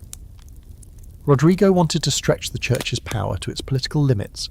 Cesare cuts through the fat and claims what's his, one with silk, the other with steel, and yet beneath the cold efficiency there are cracks. You see him late one night, alone in the gardens, pacing in restless circles. A letter from France clenched in his fist. His alliances are beginning to wobble. The King of France grows wary. The tides in Italy are turning. Even Rodrigo can't bribe the weather. Cesare senses it. Not fear exactly, but anticipation, like a lion who smells a storm coming but still intends to hunt in the rain. And you watch him go, wondering how long even a man like Cesare can balance on the knife's edge before slipping, and whether, when he falls, he'll drag the whole papacy down with him. Word count, 1099. Awaiting continue. Section 11. Tonight, You find yourself wandering down a hallway most guests of the Vatican will never see. It's quiet here, eerily so, just the hush of your footsteps over stone and the occasional creak of wooden doors expanding in the heat. These aren't the grand public corridors with statues and sun-drenched arches. No, these are private, discreet. The walls are closer together, the torches burn lower, and somewhere at the end of this hall lies a room whispered about in every Roman salon, every confession booth, and every seedy tavern from Trastevere to the Tiber. The Pope's bedroom. But calling it a bedroom is like calling the Sistine Chapel a church ceiling. You step through the carved door, not entirely sure what to expect, and the first thing that hits you is the smell. Sandalwood, wine, something floral, maybe jasmine, and underneath it all, wax and skin. The chamber is enormous, larger than most chapels. The bed is the centerpiece, of course, massive, canopied, draped in red velvet so dark it almost looks black in the candlelight. The headboard is carved with cherubs, all plump and upmiling and completely unclothed. There are paintings here too, though none of Christ. Instead, goddesses recline on clouds, lovers embrace in twisted mythological scenes, and one particularly bold fresco above the bed shows Mars and Venus mid-tryst, being discovered by the sun, very subtle. A servant scurries past, eyes down, carrying linens that look freshly laundered but smell faintly of perfume and sweat. The room is in a constant state of being cleaned and dirtied, like the holiness it once represented was traded in for a revolving door of desire. And here comes Rodrigo now, Pope Alexander VI, still wearing his papal ring, though the rest of his robe is loose, more like a lounging garment than clerical attire. He moves easily here, like a man in his true element. The throne room may be for politics, but this is where he rules unchallenged. You watch as a young woman enters, barefoot, wrapped in a shawl that slides off one shoulder as she kneels to kiss his hand. He smiles, pats her head, and gestures toward a bowl of fruit. They speak softly, not in Latin, but in Spanish, his native tongue, his real voice, his private voice. Here's your historical fact. Alexander VI was the first pope to maintain an openly active sexual life throughout his papacy. While other pontiffs before him had fathered children, he not only acknowledged his illegitimate offspring, but celebrated them, promoting them, arranging their marriages, parading them through Rome like royalty. His private quarters were widely understood to be a centre of both political scheming and erotic indulgence. And your quirky detail? He had a specially designed confessional couch, built for the corner of the room, a padded bench with hidden compartments where wine and fruit could be stored. It was said to be used for evening reflections, though what exactly was being reflected upon is anyone's guess. Now, the scholarly debate. Was Rodrigo's open sexuality an act of brazen hypocrisy, or a calculated rejection of papal double standards? Some argue that he was simply doing what many popes had always done, just without the pretense. Others believe he saw no difference between sensual pleasure and divine favour, convinced that his indulgences were part of God's design for him. There's even a fringe theory that he saw himself as a new David, king, prophet, sinner, lover and ruler, all rolled into one. You watch him now, lounging on the edge of the bed, murmuring to the girl, who laughs too loudly. There's something performative in the way he peels a fig and feeds it to her, the way he strokes her hair like a man grooming a prized falcon. For all the intimacy, it still feels like theatre. He knows he's being watched, not by you necessarily, but by history. And yet, despite the shadows and the sin, there's something undeniably compelling about him. His charisma doesn't fade in private, it intensifies. You almost understand how men and women alike fall into orbit around him, how they mistake desire for divinity, how they convince themselves that what happens here is a necessary evil for a greater good. But you know better. Because just beyond that velvet curtain is a passageway, a narrow, hidden corridor that leads directly to the chambers of his closest advisors, and sometimes his mistresses. The architecture of the Vatican has been rewritten under his reign, not just in marble and paint, but in function. Walls aren't meant to protect secrets anymore. They are meant to carry them, to echo them, to smother them before they leave the building. And oh, the things these walls have heard. Screams, laughter, confessions not of sin but of pleasure, bargains made in bed, penitents granted favours in exchange for favours of a different sort. The line between lover and spy is blurred. The line between guest and prisoner doesn't even exist. You sit quietly in a far corner of the room, trying not to breathe too loudly, as Rodrigo waves a hand and dismisses the girl. She curtsies, yes curtsies, and vanishes through the side door. The Pope sighs, leans back on the bed, and closes his eyes for a moment. He looks almost human-like this, almost tired. But then a knock at the secret door, another visitor, another night. And once again, the bedroom of the Holy Father becomes a theatre of shadows, where sacred oaths are undone by clear-tiered satin sheets, and every whispered moan echoes just loud enough to drown out the bells of St. Peter's. Word count, 1003. Awaiting continue, section 12. Tonight, the candlelight flickers through a narrow hallway that smells faintly of lavender, and something more sterile, like lye or chalk dust. You're in a convent this time, nestled just outside the Vatican walls. It's quiet here, unnaturally so, as though silence itself has been pressed into the stone by centuries of whispered prayers and buried secrets. The nuns move like ghosts in black habits, their footsteps muffled, their eyes politely lowered as you pass. But behind the quiet piety, there's something off, something wrong in the stillness. Because you've been around long enough to recognise when silence is sacred and when it's afraid. At first glance, the convent appears ordinary, cloistered gardens, humble quarters, wooden crosses, but you notice small things, the flickering glance of an older nun as she glances over her shoulder. The door to the Mother Superior's chamber with a new lock bolted from the outside, and most telling of all, the fresh carriage tracks in the mud out back leading directly from the Vatican to this supposedly untouched place of worship. They say Pope Alexander VI took his spiritual duties seriously, particularly when it came to overseeing the moral health of religious women. Of course, what that really meant was that he had a fondness for convents, not as places of worship, but as convenient sources of pleasure, power, and plausible deniability. Unlike noble women, nuns didn't talk. They couldn't. Their vows made excellent cover stories. Their silence? Guaranteed. You're led into a side chamber off the main courtyard. Small, candle-lit, with low stools and a crude altar. And on that altar sits a silver mirror, something entirely out of place in this otherwise austere space. You glance around. There's no one praying here. Just one nun, young, no older than 16, sitting stiffly near the back wall, fingers twisting nervously in her lap. Her lips are chapped. Her eyes are rimmed in red. You hear voices outside, men's voices. One sounds familiar, low, oily, accented. A Vatican official, not a priest, not tonight, just a messenger or a recruiter.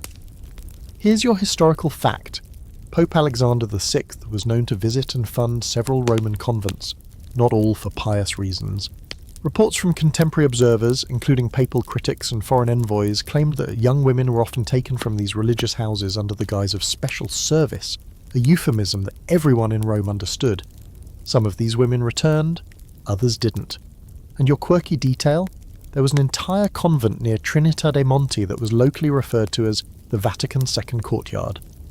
Legend has it that the nuns there hosted evening suppers where invited guests, usually high-ranking clergy or diplomats, were served by the sisters in altered habits with strategically missing buttons. The nuns, of course, denied everything. Now, for the scholarly debate. Were the rumours about Vatican-organised exploitation of convents exaggerated anti-papal propaganda?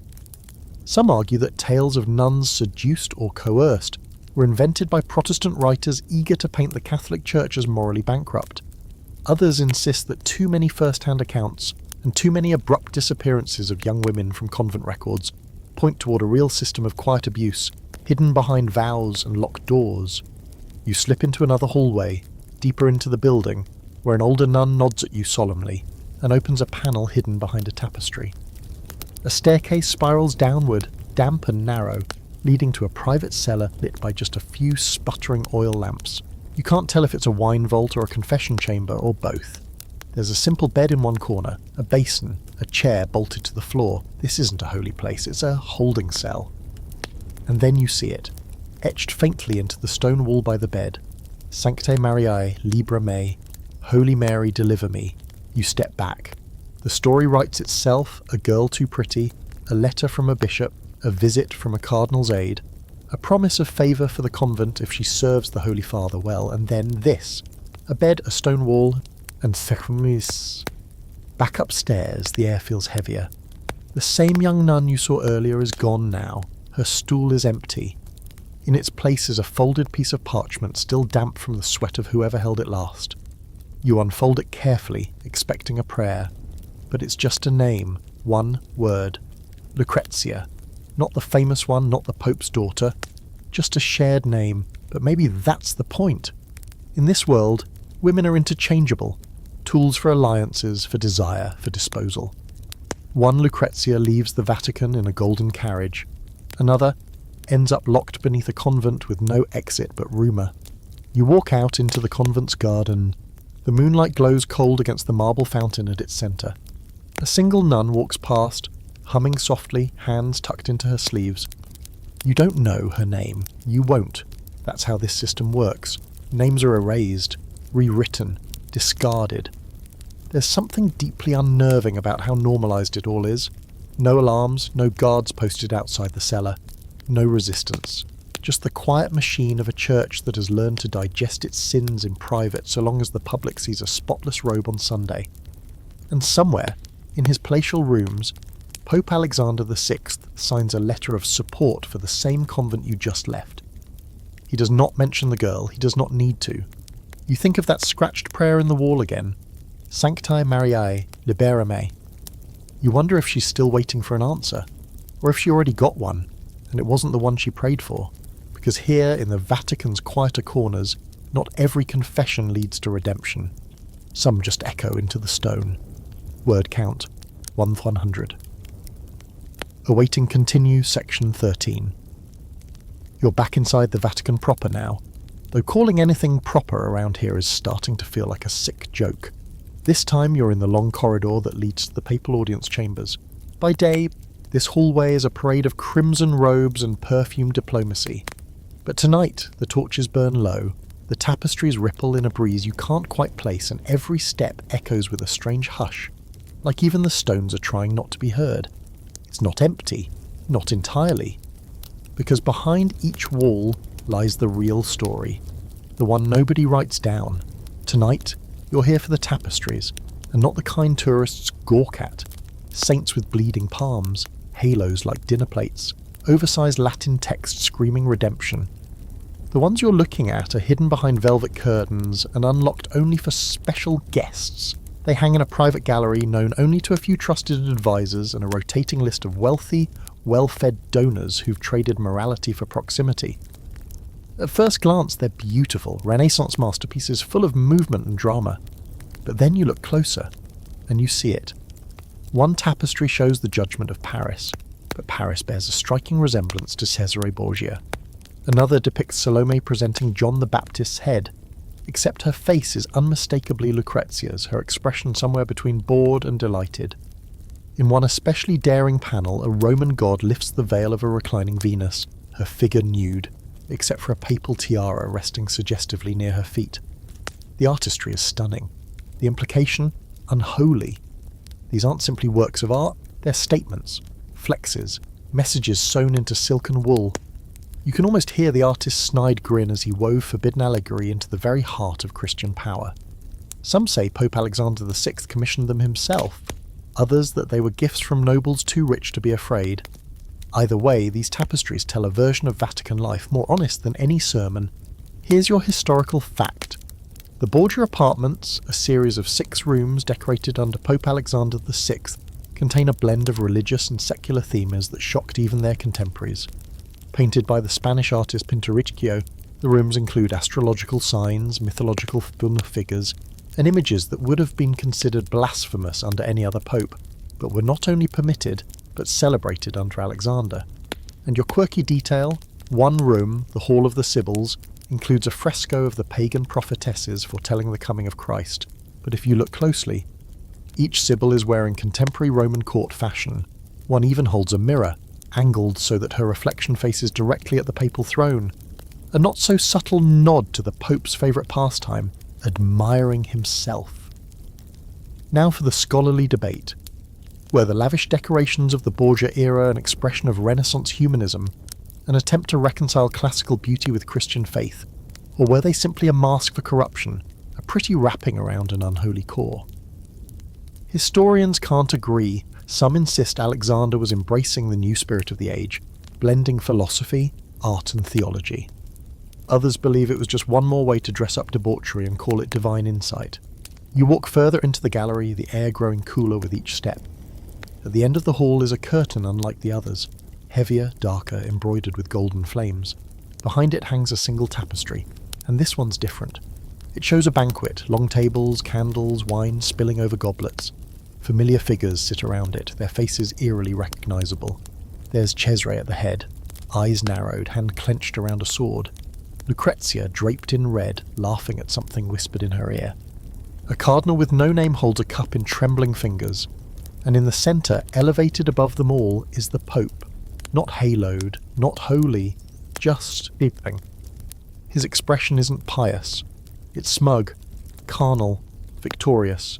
The tapestry's title is stitched into the border, Coena Ultima Luxuria, the Last Supper of Indulgence. You feel your stomach twist, not from the art but from what it implies that they know. The Borgia Circle isn't blind to their own corruption. They revel in it. They commission it. They immortalise it in thread and paint on marble and gold leaf. Holiness is no longer a goal, it's a costume. Later, you find yourself in one of the small chapels tucked into the side of the Vatican, the ones used by staff and lower-level clergy. There's no gold here, no tapestries, just plain stone and a single wooden crucifix, scarred from age. An old priest kneels in the front pew, his prayer so quiet it feels like breathing. You sit behind him, waiting, watching. When he finishes, he stands and turns. He looks at you, really looks. It's still a church, he says, beneath all of it. You want to believe him, but you've just seen a room where the Passion of Christ was rewritten with courtesans and symbols of lust.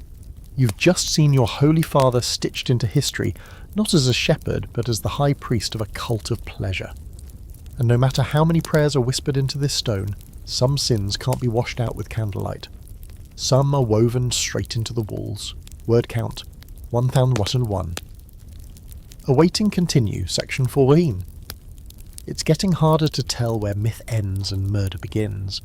You're walking through the Vatican Gardens at dusk, and even here, in what should be a sanctuary of silence, roses blooming in heavy clusters, marble fountains babbling like they've never seen sin, you can feel it, that low thrumming pulse under the ground. Not divine grace, something darker, something buried. Rodrigo Borgia, Pope Alexander VI, didn't rise to power with clean hands, and he's certainly not keeping them clean now. By this point in his reign, it's less about indulgence and more about elimination. Enemies aren't just defeated, they vanish. Entire families fall from favour overnight.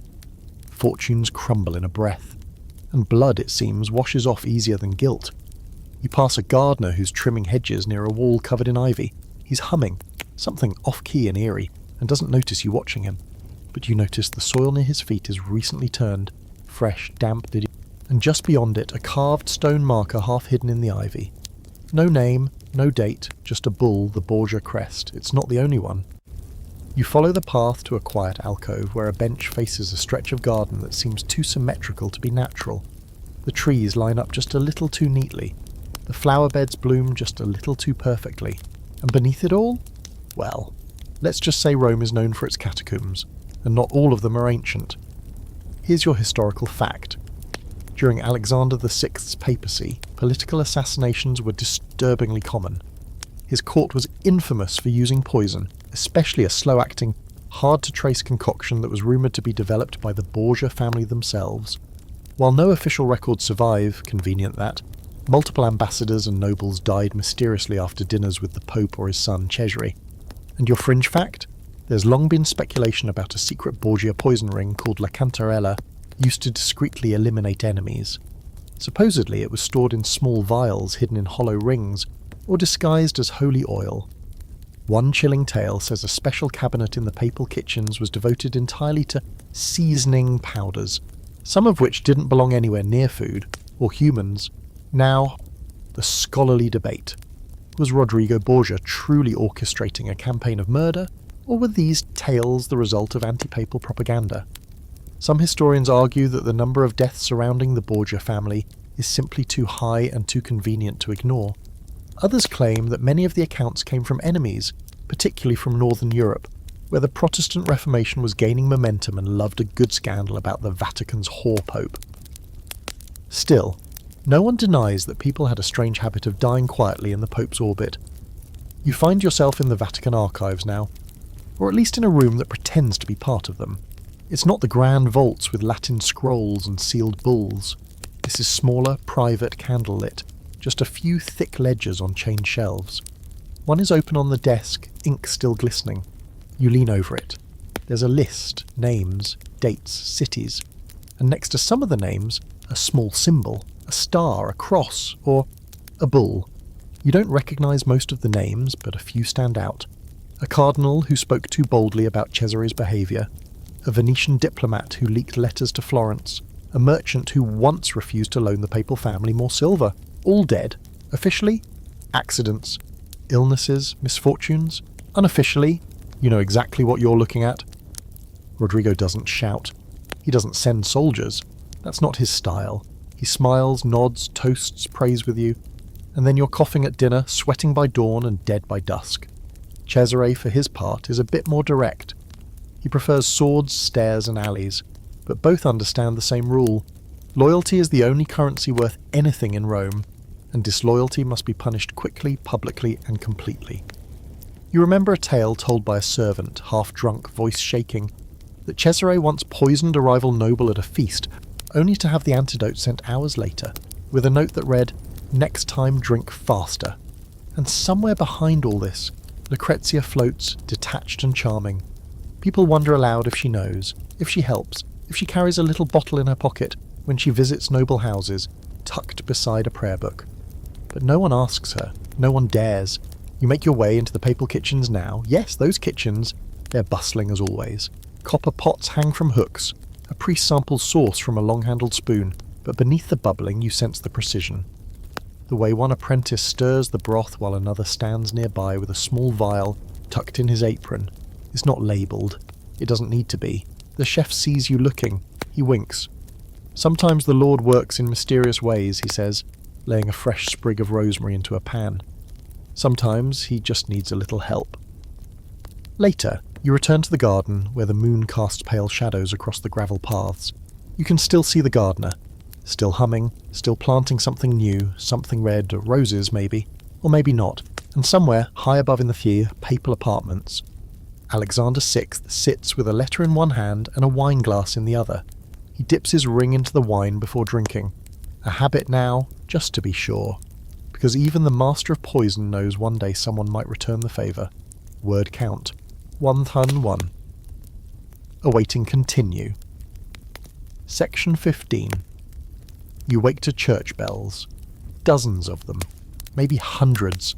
They ring out across Rome like an alarm, but nobody's running. Instead, they open windows, pour wine, and smile. Because today isn't a day of repentance, it's business opportunity. It's indulgence season. You make your way through the winding alleys towards St. Peter's, following the trail of velvet robes, coin purses, and eager faces. Everywhere you look, people are lining up, not for communion, not for confession, but for forgiveness on demand. The stalls are open, the inket is fresh, the papal seals gleam like freshly waxed sin passes, and presiding over it all, the church, under the gleaming eye of Alexander VI, is selling absolution like it's olive oil at the market. Indulgences are nothing new. The practice goes back centuries, but under Alexander the business has turned industrial. This isn't just a priest waving a few pardons for a new chapel roof. This is a full-blown operation, complete with travelling agents, fixed rates, and pre-printed forms for sins you haven't even committed yet. You pass one vendor calling out like a carnival barker, forgiveness for murder, adultery, theft, discounts for return customers. There's even a loyalty program, seriously. And at the heart of it all, deep in the chancery, are the scribes, dozens of them, furiously copying indulgence certificates on sheepskin, stamping each with the Borgia seal. They barely look up, one mutters. You'd think heaven had a quota. The The others laugh. One stamps a scroll with an exaggerated flourish. "Congratulations," he says to no one. "You're saved until Tuesday." You've never seen paperwork look so blasphemous. Here's your historical fact. Pope Alexander VI heavily expanded the sale of indulgences, using the revenue to fund not only church projects, but also personal and political ambitions, including military campaigns and the extravagant lifestyles of his children. The practice became so widespread that it sparked outrage across Europe and laid the groundwork for the Protestant Reformation just a few years later. And your quirky fact: Alexander's administration allegedly produced indulgence booklets with pre-written sins and checkboxes for convenience. You could select from lying with lust, gluttony, and even consorting with demons. Prices varied. Some wealthier citizens paid extra to skip the confession altogether. If you were poor, well, try not to sin. Now for the scholarly debate. Were indulgences under Alexander purely cynical fundraising tools, or did the Pope genuinely believe in their spiritual value? Some scholars argue that he saw them as necessary, an economic mechanism to finance the papacy's survival in an increasingly hostile, fractured Europe. Others insist that under his rule, indulgences lost all theological meaning and became little more than a clever racket dressed in Latin. You watch a man hand over a bag of coins for a certificate declaring his late wife free from purgatory. He doesn't even read it, just clutches it to his chest like a ticket to see her again. You want to tell him it's fake, or at least misguided. But how do you argue with grief that's been given paperwork? Inside St. Peter's, the clergy are preparing a special mass to celebrate the fruits of generosity. That's the phrase. No mention of guilt, grace, or even God. Just a polite nod to the fact that indulgences are pouring gold into the Vatican like never before. And Rodrigo, sorry Alexander, sits high on his throne draped in cloth of gold, looking very pleased with himself. You watch him during the homily. He doesn't pretend anymore, doesn't close his eyes, doesn't even nod solemnly. He just observes, the way a banker watches coins fall into a counting tray. And who can blame him? Every indulgence sold buys another ally, another horse for Cesare, another painting, another bottle of imported wine. Later, in a side chapel, you spot one of the papal treasurers whispering to a merchant. "We're opening indulgences for second marriages next month," he says. "It's going to be huge in Florence." The merchant grins. "Can we pre-order?" They laugh, and you laugh too, quietly, because it's hard not to be impressed by the audacity. And it's not just indulgences. Rodrigo has monetized sin from every angle. Simony is rampant. Bishoprics are for sale. Church offices go to the highest bidder, not the holiest candidate. One man, newly appointed as bishop of a remote town, admits he's never even been there. "But the wine they send is excellent," he says, sipping from a jewel-encrusted goblet. You walk through the Apostolic Palace that evening and find a new mural being painted, another commission paid for with indulgence money. The artist, sweaty and tired, tells you it's a depiction of the Tree of Life. But instead of roots and fruit, the branches sprout coins, and this trunk is shaped suspiciously like a papal staff. He laughs when you point it out. Funny how that happens. There's a strange kind of genius in all of this. Sin has always been profitable, but under Alexander VI, it's been optimized, marketed, scaled. What was once a whispered plea for forgiveness is now a branded product line. The Vatican has become the world's most powerful spiritual cartel, and the only side effect is moral decay. You pass a small confessional tucked into a corner, empty, dusty. The priest is gone. The line is at the indulgence table, and you realize something chilling. In a system where forgiveness is sold, sin becomes a currency. The more you sin, the more you buy. The more you buy, the more you're forgiven. It's an endless loop, one the Pope has no interest in ending. Why would he? It's the only system he's ever truly believed in. You step back outside as the bells toll again. Not for a funeral, not for a miracle, just to mark the hour. And somewhere behind you a new batch of parchment hits the table, freshly printed, eternally binding, and completely up for negotiation. Word count 1002. Awaiting continue, section 16. Tonight, you're not in the Vatican. You're somewhere colder, both in temperature and temperament. A high-ceilinged chamber, carved from thick Roman stone lit by nothing but candle sconces and the flickering red of coals smouldering in a brazier. The room smells of incense, sweat, and something sharper, like parchment soaked in vinegar. This is the heart of the Curia. where cardinals meet to murmur, maneuver, and, on rare occasions, mutter revolt. This is where Alexander VI's enemies gather. It's easy to forget, amid the wine-soaked orgies and golden scrolls of forgiveness, that not everyone in the church is drunk on Borgia wine. Some still cling to tradition, to piety, or at least to the idea of a church not ruled like a brothel disguised in marble. And while most of them keep their mouths shut, there are always a few who do dream foolishly of taking down the Pope from within. You're watching one such meeting now, a handful of cardinals, men with reputations older than their bodies, some with weathered hands and grim expressions, sit in a tight circle around a stone table. Each bears a ring with a different seal.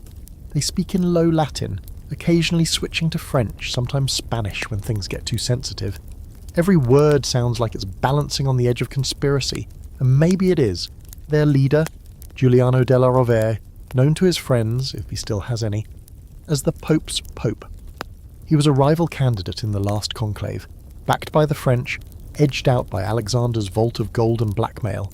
You see him now, face like carved granite, tapping one knuckle against his chin. Not a man who talks much, but when he does, people listen. Rome, he says, has become Sodom in silk. A cardinal to his left nods grimly. Another hisses, "We should never have let the Spaniard in." And there it is, the bitterness, the insult that slides under every critique, that Rodrigo Borgia, born in Valencia, was always seen as an outsider, a foreigner, an invader, his Latin too accented, his customs too flamboyant, his sins too unapologetic. Here's your historical fact. Giuliano della Rovere was indeed one of Alexander VI's most persistent political enemies. After losing the 1492 papal election, he became a vocal critic, accusing Alexander of bribery, nepotism, and moral bankruptcy. He spent years manoeuvring from within and abroad to destabilise the Borgia papacy. Eventually he would become Pope himself as Julius II, and spend much of his reign trying to scrub the walls clean of Borgia stain. And your quirky fact? Della Rovere once fled Rome in disguise, fearing assassination after he publicly condemned Alexander's decision to elevate Cesare to cardinal. His disguise? A humble Franciscan friar's robes, under which he still wore his cardinal's red socks. Priorities. Now the scholarly debate. Did these internal enemies of Alexander represent a genuine moral opposition to his corrupt reign? Or were they simply power-hungry men who envied his success?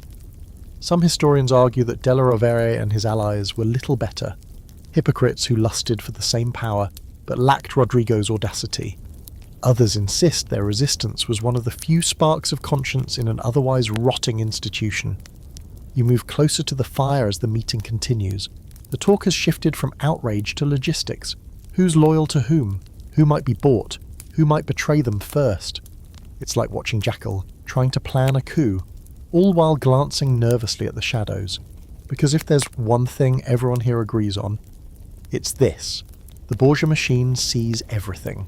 They talk of letters, of reaching out to France, to Venice, even to the Holy Roman Empire. Anything to apply pressure, anything to make Rome buckle. One suggests circulating anonymous pamphlets accusing the Pope of heresy. Another proposes assembling a formal tribunal. A third, bolder than the rest, says quietly, and should consider poison. That name again? Cantarella. It hangs in the air like incense laced with arsenic. But then silence, because they all know, Rodrigo isn't just powerful. He's protected, not by divine right, but by loyalty, by secrets, by the most efficient intelligence network in Italy. You don't survive as Pope, not this kind of Pope, without having eyes in every keyhole and ears in every chapel. And, as if on cue, the door creaks open. A young man enters, dressed in simple black, carrying a letter. He bows, delivers it to Della Rovere, and leaves without a word. The room waits as Giuliano unfolds it. It's blank. Almost, except for a single symbol at the bottom, a bull, drawn in red. They sit in silence, the fire popping softly behind them, the coals hissing like serpents. No one says it, but it's clear he knows. Alexander knows about this meeting, about this gathering. Maybe he knows what each of them had for breakfast. And that's the real terror of opposing the Borgia Pope. Not that he'll kill you, that's expected, but that he'll smile at you while doing it. that you'll sit at a feast next week and find yourself sipping wine from a goblet he poured personally and wondering if it'll be your last taste. You leave them there, these crimson-robed men with too many regrets and too little power. They'll keep plotting. They'll send more letters. Some will betray each other. A few might die quietly in the night. But in the end, they're not playing the same game. Rodrigo owns the board, the pieces, the rulebook. And he's already planning his next move. Because even surrounded by enemies in scarlet robes, Pope Alexander VI never loses sleep. He just adds more locks to the door. Word count, 1101. Awaiting continue, section 17. The air inside the Vatican tonight feels thick. Not just with incense, but with expectation. You can sense it in the way the guards shift on their feet, the way the torches burn a little brighter than usual, the way everyone's wearing their best silk but speaking in quieter tones. As if nervous their words might echo into the wrong ear. Something is happening, something big. But this time it's not a coronation or a feast, no. Tonight is about alliances, and not the kind made in cathedrals. These are forged in softer beds and behind heavier curtains. The event is officially called a gathering of patrons. Just a small, exclusive affair. Nobles, ambassadors, clergy. Invitations were delivered in person, each sealed with wax stamped not with the Vatican crest, but the Borgia bull, subtle but pointed. And as you slip into the candlelit hall, you realise immediately that this is no ordinary gathering. There's no mass, no prayer, no scripture. There are, however, rose petals scattered on the floor, fountains trickling wine, and a string quartet playing something far too sensual to be considered sacred. The room is arranged like a salon, but warmer, darker, more intimate. Pillows are laid out along divans and window seats. Curtains have been drawn low, not to hide, but to frame. It feels more like a theatre, and soon you realise that's exactly what it is, because what's on stage tonight is loyalty, or more precisely, the buying of it. You recognise faces. A French ambassador seated beside a Roman noblewoman with a scandalous neckline. A Spanish bishop sipping from a jewelled goblet, his eyes locked on a young man reciting poetry by candlelight. In the corner, poor Cesare Borgia leans against the wall dressed in black velvet, watching the room like a hawk. He's not mingling, he's measuring, calculating. Every laugh, every flirtation, every whispered conversation, it's all part of the ledger. And seated at the centre of the room, like a sultan on a throne, is Pope Alexander VI. He's not wearing his papal vestments tonight, just a robe of deep crimson trimmed in fur. His rings glitter in the candlelight. His face is relaxed, amused. This is his domain, his invention, a diplomatic orgy wrapped in civility.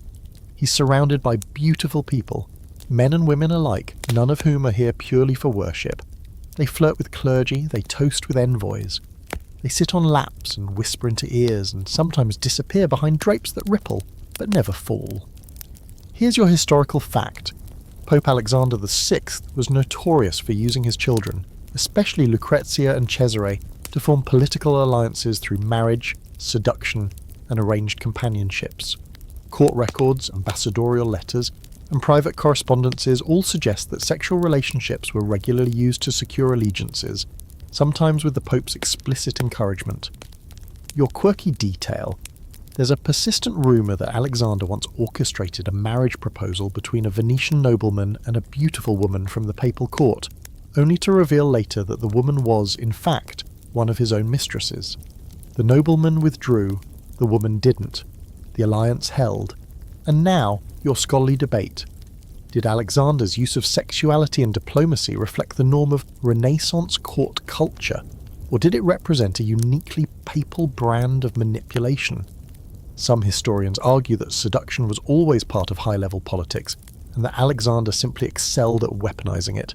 Others insist that his behaviour crossed lines even by the relaxed standards of the time, particularly because he used the church itself as a brothel for political gain. You watch now as a cardinal introduces his nephew to the daughter of a Milanese baron. They laugh. Wine is poured. Cesare steps in, offers a toast, and suddenly the two families are seated together, drinking and smiling like old allies. Across the room, a duchess from Naples is being serenaded by a Florentine poet, brought in for the evening to entertain, though you suspect his talents extend beyond verse. And then, the main event. From behind a velvet curtain steps Lucrezia. She's not in morning black tonight. She wears green silk, embroidered with gold threads that catch the light like fire. Her hair is coiled with pearls, her face is unreadable, not blank, just perfectly balanced between charm and caution. She walks the length of the room, smiling, nodding, allowing hands to kiss hers. She greets diplomats like old friends. When one reaches to take her arm, she gently redirects his hand to a goblet of wine instead. Everyone here knows what she represents: beauty, access, influence, the daughter of the Pope, the sister of a general, the Duchess of Ferrara, the almost queen of half a dozen failed dynasties. Lucrezia is a chess piece so valuable that just sitting next to her can change a man's fortunes. She pauses beside her father. He leans over and whispers something to her. She nods. Then she turns and moves toward the Venetian delegation. Just like that, a new alliance begins. You glance around the room and notice something else. The walls are lined not with paintings, but with embroidered banners, each bearing the crest of a different noble house. And on every one, stitched subtly into the fabric, is the Borgia bull. It's not a room of equals, it never was. And here's the thing, it works. Deals are being struck, land grants promised. Letters of intent exchanged. Every glass of wine, every kiss on the cheek, every laugh from a potential bride. It's all part of the game. And the prize? Survival. Power. Papal favour. Rodrigo watches it all unfold with the contentment of a man who knows exactly how far he's stretched the definition of diplomacy, and exactly how much he can get away with. You sit quietly in the corner, stunned by the efficiency. This isn't chaos, it's choreography. The church has become a ballroom, and Sind is the rhythm everyone dances to. Outside, Rome sleeps. The bells don't ring tonight. The priests aren't chanting, but inside this velvet-draped room, new worlds are being built, on backs, in beds, between sips of wine and subtle lies. And the Pope? He raises his glass and toasts the future. Not heaven, not salvation, just the future, as he makes it. Word count, 1003. Awaiting continue, section E. The stars over Rome tonight are oddly bright, as if trying to compete with the glow of the torches still burning in the Vatican courtyards below. But their light doesn't reach where you're going, not through these corridors, not into these rooms. You're descending again, through a narrow spiral staircase tucked behind a bookshelf in the papal library. It's quiet, damp. You can hear your own breath louder than your footsteps. The only reason you even know about this passage is because of a servant who whispered it to someone who whispered it to someone who once kissed a cardinal's brother. That's how information works here. Slowly, dangerously, and always at a cost. What lies below isn't a crypt. Not technically, it's more like a sanctum. A hidden room beneath the Vatican archives, known to only a few and denied by everyone. No official records, no mentions in logs or maps. But the stories? They are loud enough to echo through centuries.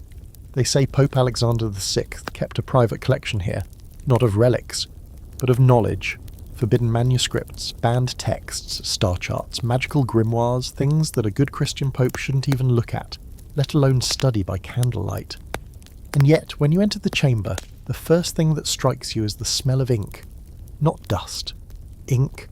Old, yes, but still potent, like these books are alive. The room itself is octagonal, stone-lined, with alcoves cut into each wall. Each alcove holds stacks of ancient volumes, some leather-bound, others wrapped in chainmail or silk.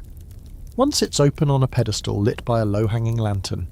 You approach and recognise, of all things, Arabic script, and it's a translation of the Picatrix, a medieval text on astrology and talismans. Beneath it is a Latin annotation in a familiar hand, Rodrigo's. Here's your historical fact. Pope Alexander VI had a known fascination with astrology and regularly consulted star charts before making major decisions.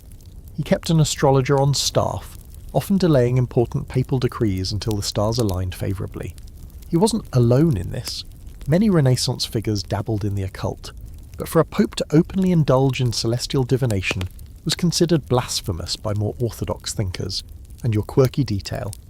One court gossip wrote that Alexander refused to sign any treaty on a day when Mars was ascendant due to a prediction that red planets bring red endings.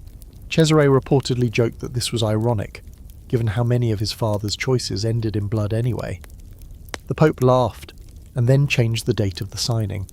Now for the scholarly debate. Was Rodrigo Borgia's interest in astrology and occult texts purely superstitious curiosity, or did he believe in their power as tools for controlling fate and securing power? Some argue he was simply a product of his age, immersed in the Renaissance blend of science, mysticism, and revival of pagan knowledge. Others suggest his behaviour pointed to a more dangerous hubris, a pope who thought he could manipulate not just kingdoms but the heavens themselves. You explore further into the room and find a shelf filled with writings on Hermeticism, Greek-Egyptian philosophy focused on divine knowledge, secret wisdom, and the merging of God and the man. Some of these scrolls are written in mirrored Latin, others in ciphered Italian. And in the margins you keep seeing the same symbol, a bull's head encircled by 7 stars. Was it a signature? A seal? A sigil? You find a drawer beneath one of the bookcases. It slides open with an ominous groan to reveal a collection of rings, each bearing astrological signs instead of saints. One is inscribed with the word Luxfero, a strange derivative of Lightbringer. Another is carved with a crude image of a serpent eating its own tail, the Ouroboros. And then there's a map. At first you think it's just a rough sketch of Italy, but then you notice the constellations drawn over the cities. Each city has a celestial counterpart, Rome marked as Virgo, Florence as Gemini, Milan as Leo.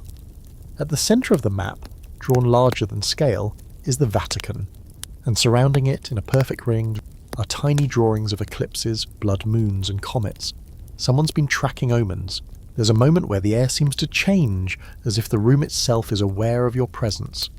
The candles flicker. You hear a distant bell far above, marking the midnight hour.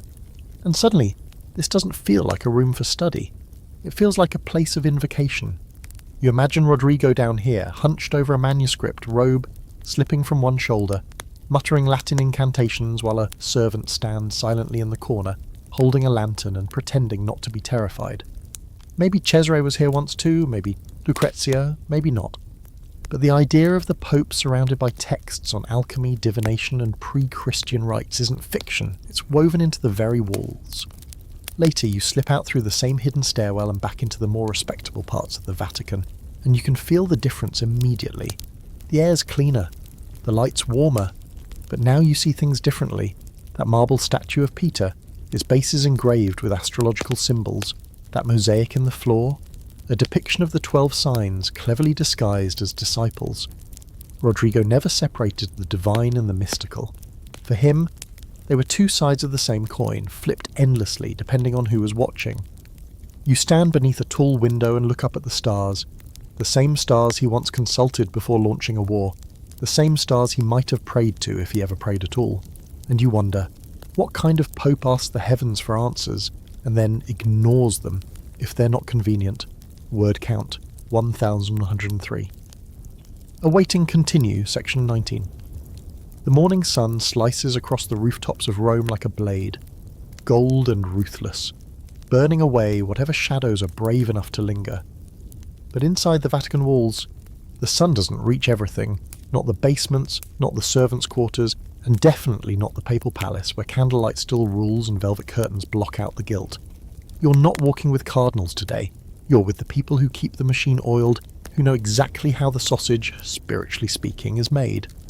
Today you follow the cooks, the laundresses, the candle boys, the gardener's doers, the stable hands. The forgotten gears of a very loud, very expensive machine. From the outside, the Vatican looks like a miracle of marble and light, but once you're behind the scenes, it's a maze of sweat rotten and secrets held together with cracked tiles and stained linens. The kitchens are your first stop, enormous ovens, pots large enough to boil a heretic in, and a staff of nearly 50 people tasked with feeding everyone from wandering pilgrims to the gluttonous inner circle. The food for Alexander's private table is prepared in a separate chamber, behind a locked door where the ingredients are triple tested for poison, and a special cook, nicknamed the Taster, samples every dish and still sleeps poorly. You pass a table where a boy no older than 10 is plucking feathers from a dead peacock. His hands are too small, his eyes too dull. He's been doing this for years, and he'll probably be doing it for years more, unless he becomes too pretty and is reassigned to guest services. No one talks about guest services, but everyone knows where that hallway leads. Here's your historical fact. The Vatican during Alexander VI's reign maintained a full-time domestic staff of hundreds, including servants, chefs, tailors, scribes, and attendants for the Pope's children. Many of these roles were filled by people with no formal clerical training, often hand-picked from noble households or even street markets if they were beautiful, clever, or sound enough. Your quirky fact. There was a short period when the Vatican employed a man whose only job was to feed and bathe the Pope's favourite monkey. The monkey, dressed in miniature cardinal robes, was given its own chamber and served from silver bowls. When it bit a visiting archbishop, the Pope laughed and said, "Even the beasts know who belongs." And here's your scholarly debate. Were the daily inner workings of the Borgia Vatican corrupt from the top down? Or was the rot concentrated only among the elite? Some argue that the lower staff were trapped, often unwilling participants in a larger system of abuse. Others claim the complicity ran deep, that even servants played the game, trading secrets, hiding bodies, and accepting favours when they were offered. After all, who turns down gold in a city built on silence?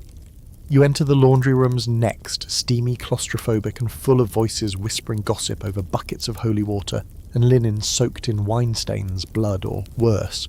One woman scrubs a robe that used to belong to a cardinal who retired last week. Another sews up a tear in a silk shams far too fine to belong to any nun. You catch fragments of conversation. Someone saw Lucrezia in the garden after midnight. Someone else claimed Cesare ordered the whipping of a stable boy who refused to lie about where he'd been. These women know everything, and they speak only when no one official is listening. Then there are the messengers, boys on foot darting through the halls like mice. Most carry scrolls and letters, some carry powder. One, with a bandage across his face, is limping. A punishment? A warning? No one asks. You overhear a guard say, "That's what happens when you open the wrong letter." The boy doesn't speak. He just keeps walking. And then there's the staff you never see in daylight. The women who clean the papal apartments after midnight. The men who carry crates of wine through underground tunnels so no one sees the deliveries. The shadowy clerks who work in the lower archive chambers, logging names and amounts and instructions written in invisible ink. It's here that the church feels less like a house of God and more like a palace built atop a spider's web. Everyone's connected. Everyone owes someone. Everyone knows something they shouldn't. And somehow through it all the Pope remains untouched. Alexander VI, even in his old age, keeps a private masseur, a rotating roster of chambermaids, and then a guard detail that changes weekly, not for safety, but so no single person learns too much. He walks through the private halls with a smirk, like he knows the whole building is a living thing, breathing his sins in and out like incense. You finally make your way to the lowest level of the Apostolic Palace, where the wine is stored. One barrel is marked with a red cross and sealed with a wax stamp that reads personal use only. A young servant opens it when no one's watching and dips a finger inside. He tastes it, pauses, then buries his fist in his mouth and spits it out. Too bitter, too sharp, not wine, not anymore. There are rumours, of course, that the Pope keeps a supply of poison here too. Not for enemies, but for emergencies. In case Rome turns against him, in case the mob climbs the walls, in case he's forced to drink from a chalice he didn't prepare himself. That's the real irony. The most powerful man in Christendom still fears the same thing everyone else does, dying with his mouth full of someone else's ambition. As you climb back into the light, back into the clean marble of the Vatican's public face, you can't unsee it. The gears beneath the gold, the sweat behind the incense, the blood that won't wash out, no matter how many servants scrub it at dawn. This church does not run on prayer, it runs on people. And every one of them has a price. Word count 1003. Awaiting continue, section 20. You've seen the gold. You've tasted the wine, felt the silk, counted the corpses. But tonight, you're facing the strangest part of all. The family portrait. Not the literal kind, there's no canvas big enough or brave enough to capture this dynasty as it really is. But the living, breathing mess of bloodlines, legitimacy, and legacy known simply as the Borgia offspring. Or more precisely, the Unholy Trinity, Cesare, Lucrezia, and Juan. Officially, Rodrigo Borgia claimed 4 children with his longtime mistress Vannozza dei Catanei, though anyone with ears and a loose enough confessor knows that number's closer to 8 or 9, depending on how you define fatherhood and how much gold you offer a midwife. But it's Cesare, Lucrezia, and Juan, who sit at the centre of his empire. The 3 stars in his twisted constellation, each orbiting his throne with equal parts loyalty and volatility. Let's start with Juan, poor doomed Juanin. You see him now in the papal courtyard, drunk before noon, arguing with the stable master about whose horse is more divine. He's dressed like a king and acts like a spoiled actor in the wrong play. Rodrigo loved Juan, lavished titles upon him, made him Duke of Gander, gave him troops he couldn't command and lands he never visited. The trouble is, Juan never earned a single thing. Everything he had was borrowed from his father's name, from his brother's strategy, from his sister's mystique. You watch him stumble through a feast one night, slurring jokes about French generals and tugging at a servant girl's hair.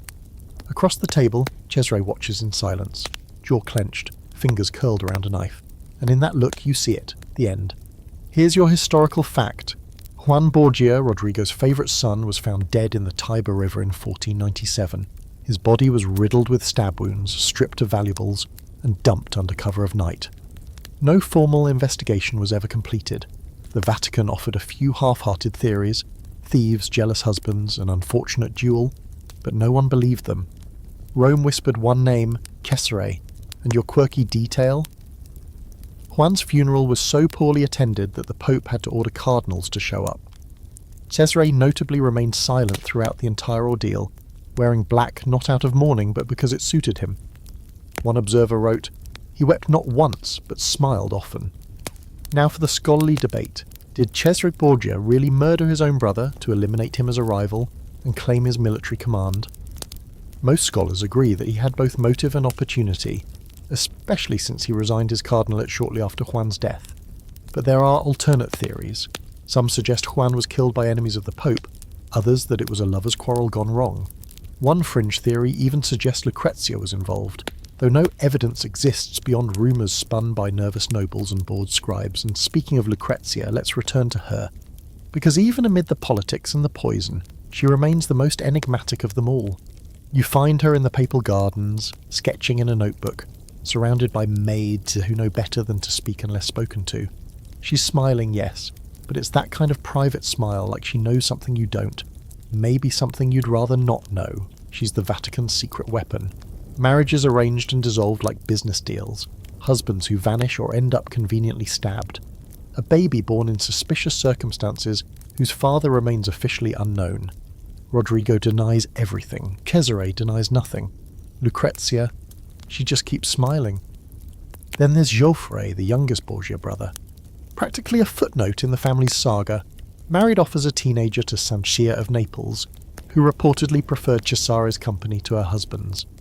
Their marriage, if you can call it that, was less political alliance and more train wreck disguised in brocade. Sanchia herself was described as lively, a Renaissance euphemism for probably slept with half the curia. You find her once laughing at a banquet, her hand resting on the thigh of a cardinal. Everyone pretends not to see. Everyone always pretends not to see. Rodrigo, for his part, manages the chaos like a lion tamer, cracking his whip, tossing raw meat and praying no one loses a hand.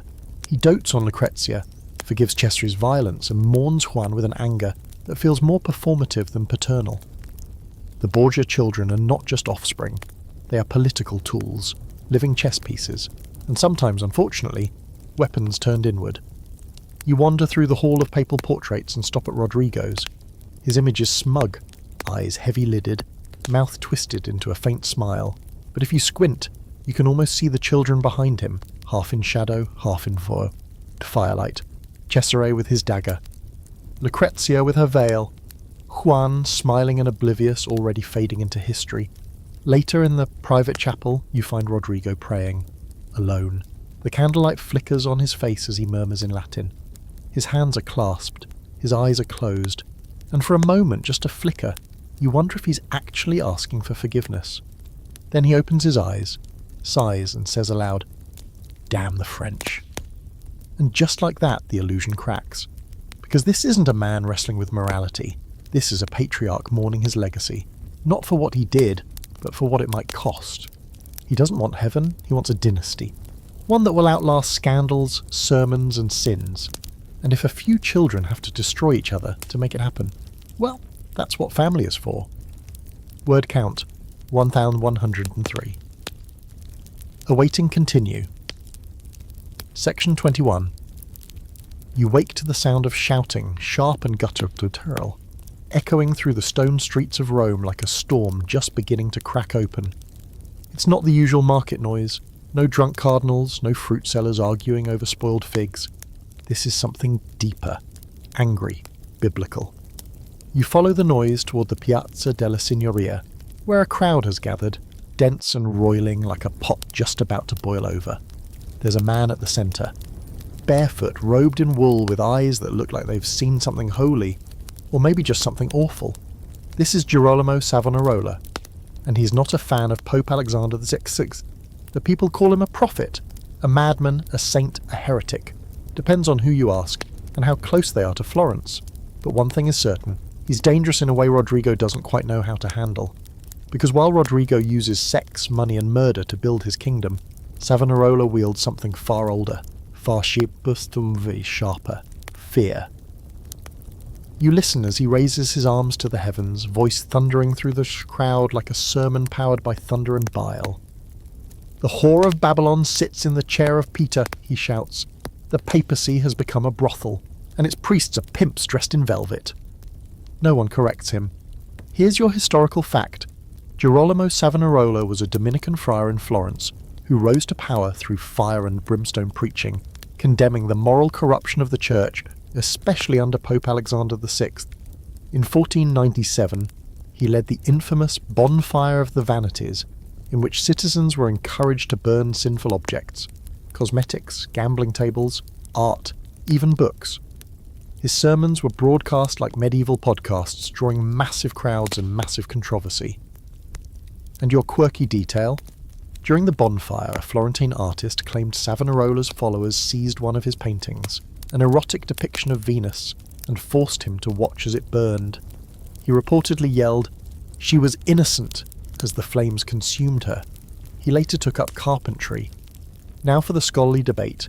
Was Savonarola truly a reformer sent by divine inspiration, or a self-righteous fanatic who exploited fear to gain power? Some scholars believe he was a genuine voice of resistance against Vatican corruption, a precursor to Protestant reformers. Others argue his extremism, book-burning, moral purges, political tyranny, made him just another despot in a hair shirt. Back in the Vatican, the name Savonarola falls from lips like a curse. Rodrigo loathes him, not just for the accusations, but for the way they stick. Even Rome is whispering now. Is it true? Did the Pope really bless the orgy with wine from a gold chalice? Is that really his mistress staying in the Cardinal's apartments? What if the mad friar in Florence is right? You see Rodrigo pacing in the papal garden, surrounded by advisors who look less like priests and more like generals plotting a siege. Cesare stands nearby, arms crossed, stone-faced. "Let me send soldiers," he says. "We'll put his tongue on a spike." Rodrigo waves him off. "Not yet," he putters. "If we kill him now, he becomes a saint. So instead, they do what the church has always done best. They threaten. Letters are sent. Papal bulls are issued. One of them declares Savonarola excommunicated. He burns it in the public square while children sing hymns behind him. You're in Florence now, weaving through a city on edge. The mood is different here. No laughter, no silk, no sin, at least not in public. Women wear plain dresses, men speak softly, taverns close early, and under Savonarola's reign, even painting nudes has become a criminal act. Its virtue enforced at sword point. You attend one of his sermons in the Duomo. The cathedral is packed, the crowd breathing in sync like one giant animal. "God," he cries, "will burn Rome to the ground for her lust and her gold." Somewhere in the crowd someone screams, and others begin to sob. He has them, completely, utterly, fanaticism dressed in piety. And yet, when he speaks of Alexander, even you feel it. That itch in the back of your skull. That tiny voice whispering, "What if he's right?"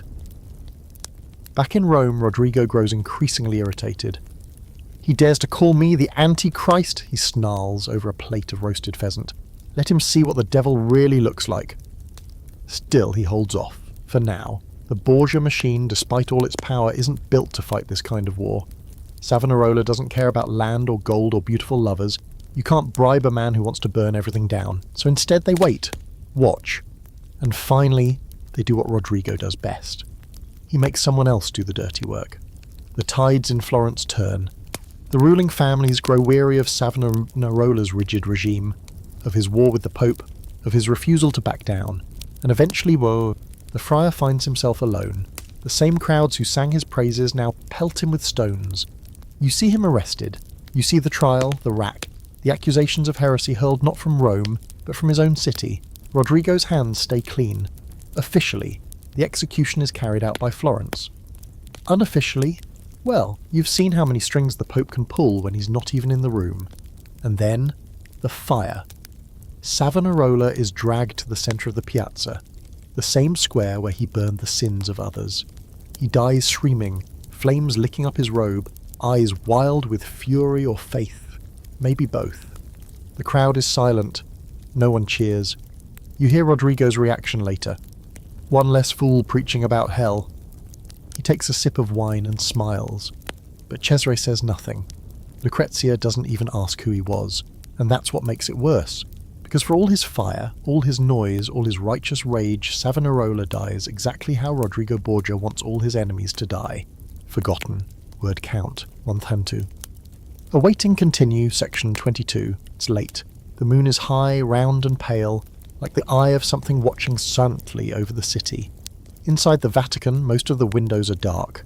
The banquets have ended. The cardinals have retired to their velvet-lined beds. Even Cesare is gone, likely off in some castle planning his next blood-soaked campaign. But not Rodrigo. No, tonight the Pope is still awake. You follow a single light, flickering behind a stained glass window just above the basilica's apse. The room beyond it isn't grand. It's not one of his formal chambers, or even the decadent library where he plays at alchemy and astrology. This is smaller, quieter, a private chapel where even the marble looks humbled. Candles burn low, casting long shadows across the frescoes of saints and martyrs who stare down at the man kneeling below them with expressions carved centuries before corruption took a throne. Pope Alexander VI is alone. His robe hangs loosely from his shoulders, his back is hunched, his head is bowed, and he's praying or something like it.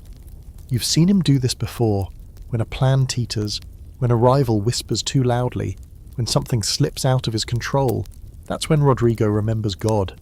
But it's never quite repentance. It's more like negotiation.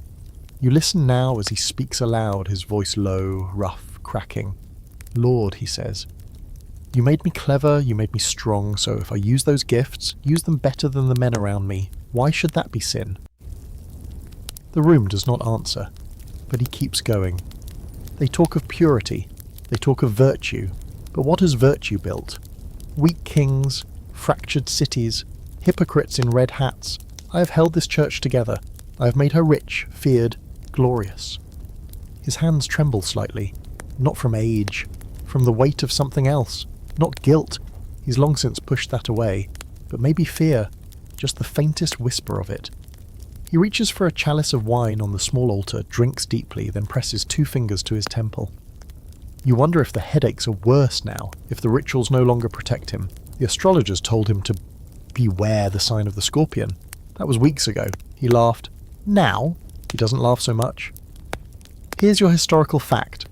Toward the end of his life, Pope Alexander VI began participating in increasingly strange and secretive ceremonies, including midnight masses said to be closed even to his own inner circle. Some believe he was attempting to cleanse his soul before death. Others think he was bargaining for more time. Your quirky detail? He once held a midnight mass in the Vatican Gardens under a full moon, attended only by Cesare, Lucrezia, and a few carefully chosen servants. Instead of incense, the air was filled with rose oil. Instead of Gregorian chant, there was music played on lute and flute. The altar, a marble table set with fruit, wine, and something no one could quite identify. And your scholarly debate, was this final phase of Rodrigo's life a turn towards spiritual redemption, or a descent into paranoia and superstition? Some argue that age softened him, that he genuinely began to worry about the afterlife. Others suggest he was simply hedging his bets, performing penance not out of faith. But fear of judgment he could no longer bribe his way out of. You leave the chapel quietly and find yourself wandering again through the dim corridors of the Apostolic Palace. The mood is different now, slower. The empire he built is still functioning, still corrupt, still lethal, but there are cracks. Small ones, yes, but spreading. You notice a servant cleaning a corridor who doesn't bother to bow. A bishop speaking in hushed tones about his plans to leave Rome. Even Cesare has started keeping his own counsel more than usual. The unity is thinning. But tonight, Rodrigo doesn't see that, or he refuses to. Instead, he prepares for one more spectacle. You're invited, figuratively of course, to what is being called a midnight mass of reflection. The invitations are hand-delivered. No written details, no official record, just a time, a location, and the kind of look that says, you'd be wise to attend. You arrive at the old chapel beneath the basilica, not the public one, the other one, the one even the architects pretend doesn't exist, the one where the walls are too close together, the floor too damp, the air too still. Candles line the walls, dozens of them, casting flickering shapes across figures in robes, masks, veils. No names, no titles. Just whispers and wine and prayers spoken not to saints, but to something. Rodrigo enters last, flanked by Cesare and Lucrezia. No guards, no fanfare, just the three of them, dressed in black and crimson, walking side by side down the aisle like royalty at a funeral. The silence is total. And then the Pope speaks. "We gather tonight," he says, "not to confess, but to remember." He doesn't elaborate. Instead, he lifts a chalice, not gold but obsidian, and drinks deeply. One by one, the others follow. The servants bring out bowls of grapes, figs, honey-soaked bread. You begin to wonder if this is a mass at all, or something else entirely. A rite, a ritual, not for forgiveness, but for permanence, because that's what this is, isn't it? Rodrigo doesn't want peace, he doesn't want absolution. He wants to last, to be remembered, to remain, not in heaven, here. The Mass ends in chants. No final blessing, no choir, just footsteps in the dark and the rustle of robes disappearing into hidden doors. You hear one cardinal mutter, "It's not a church anymore, it's a theatre." He's wrong, of course, it's a temple. But the god they're worshipping now isn't listening. Word count, 1102. Awaiting continue, section 23. You wake to a strange stillness. The kind that comes just before something breaks. Rome feels like it's holding its breath. The air is hot, close, full of dust and tension. In the Vatican, the servants whisper louder than usual, and the cardinal's steps echo like thunder through the marble halls. No one says it loud, but you can feel it hanging in the corridors like the scent of old incense. The Pope is unwell. Rodrigo Borgia, Pope Alexander VI, is sick. You hear it first from a page in the kitchens. He collapsed after dinner, the boy says, wide-eyed and breathless, clutching a tray of fruit no one's going to eat. They say it was the wine, or the figs, or the heat, or the stars. It doesn't matter. The details are already shifting into myth. All that matters is this: the unkillable man, the one who outlived scandals and rivalries and poisonings and wars, is now lying in bed, pale as plaster and sweating like a heretic. You make your way through the palace, past rooms that suddenly feel more fragile, portraits crooked on the walls, candle wax running down statues like tears. The guards outside his chamber stand rigid, but even they look rattled. When you pass, one of them mutters a prayer under his breath, not loud enough for God to hear, but just enough to feel like he tried. Inside, it's quiet. Too quiet. The Pope's bed is a fortress of silk and shadow. The curtains are drawn, the air stinks of vinegar and rotting flowers. You see him there, shirtless, fevered, face grey and slick. His chest rises in shallow, uneven bursts. His eyes flutter, barely focused. This isn't the man who once held Rome in his fist. This is what's left of him. Beside the bed, Cesare stands like a statue, arms crossed, face unreadable. Lucrezia is seated nearby, rosary in hand, though she's not praying, just twisting the beads between her fingers, slowly, rhythmically, like she's trying to remember how to feel. And here's your historical fact. On August 18th, 1503, Pope Alexander VI fell ill with a sudden fever after attending a dinner with his son Cesare in the gardens of Cardinal Adriano da Corneto.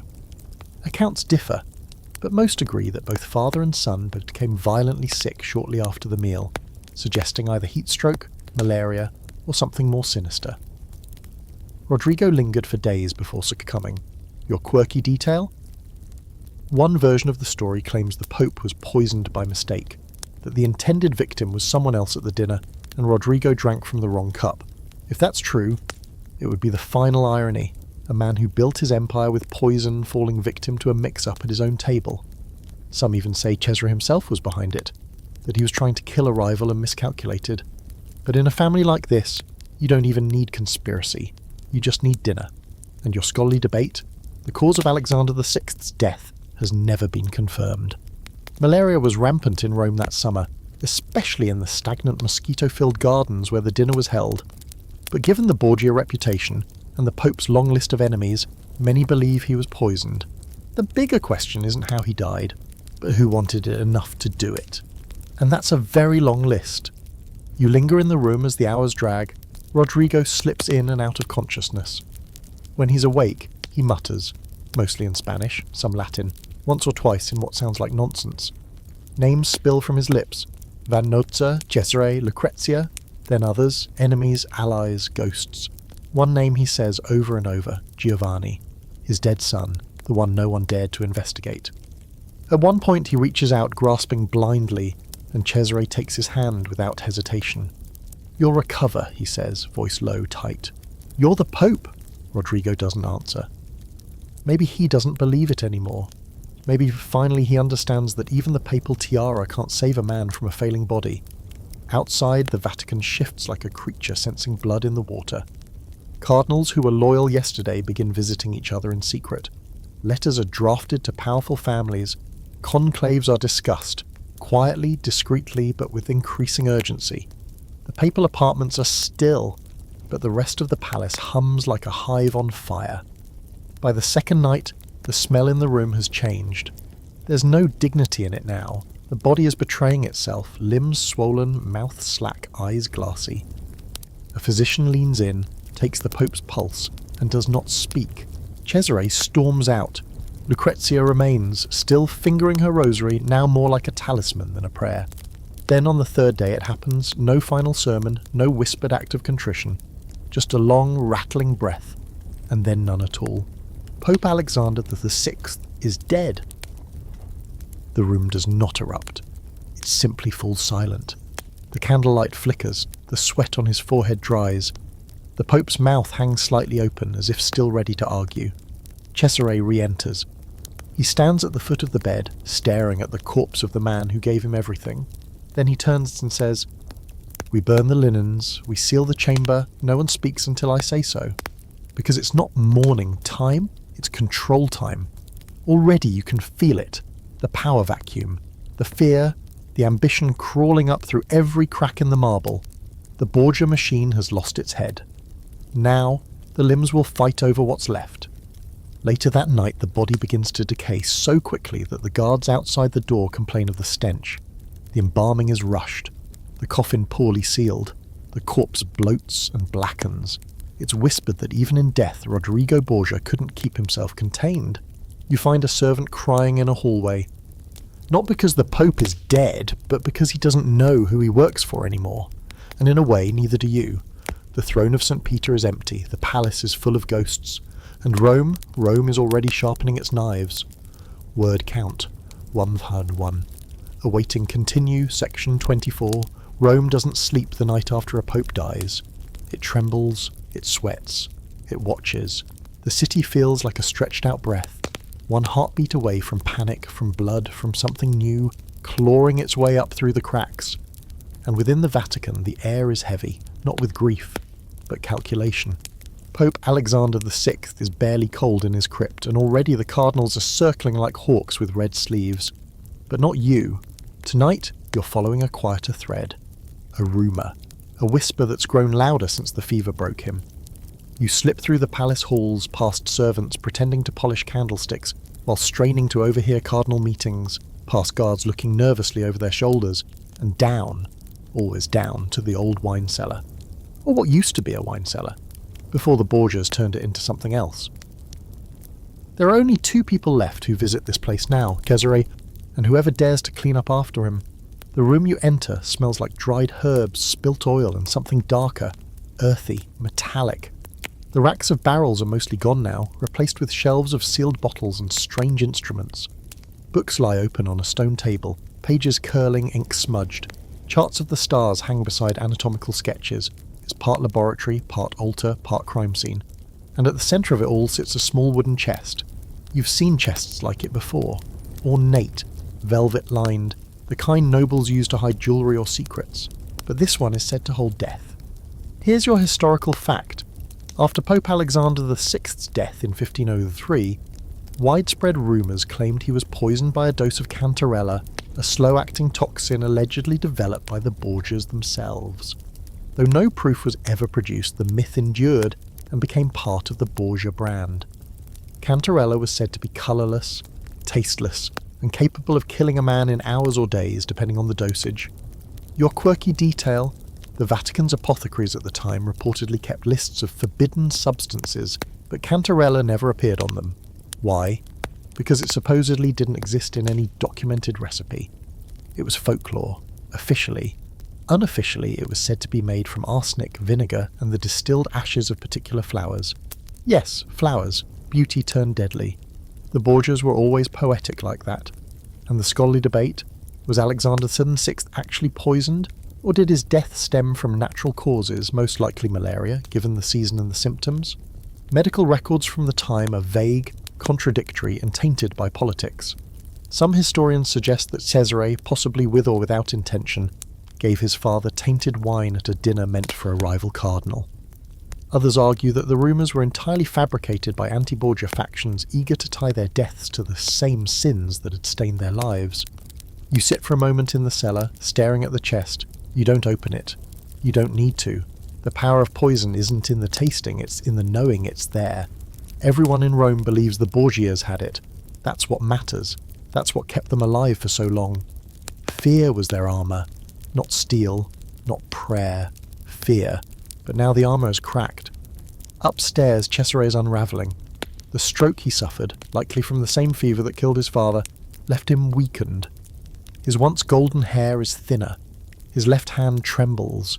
The swagger is still there, but it's hollow, like a stage actor playing the role of a man he used to be.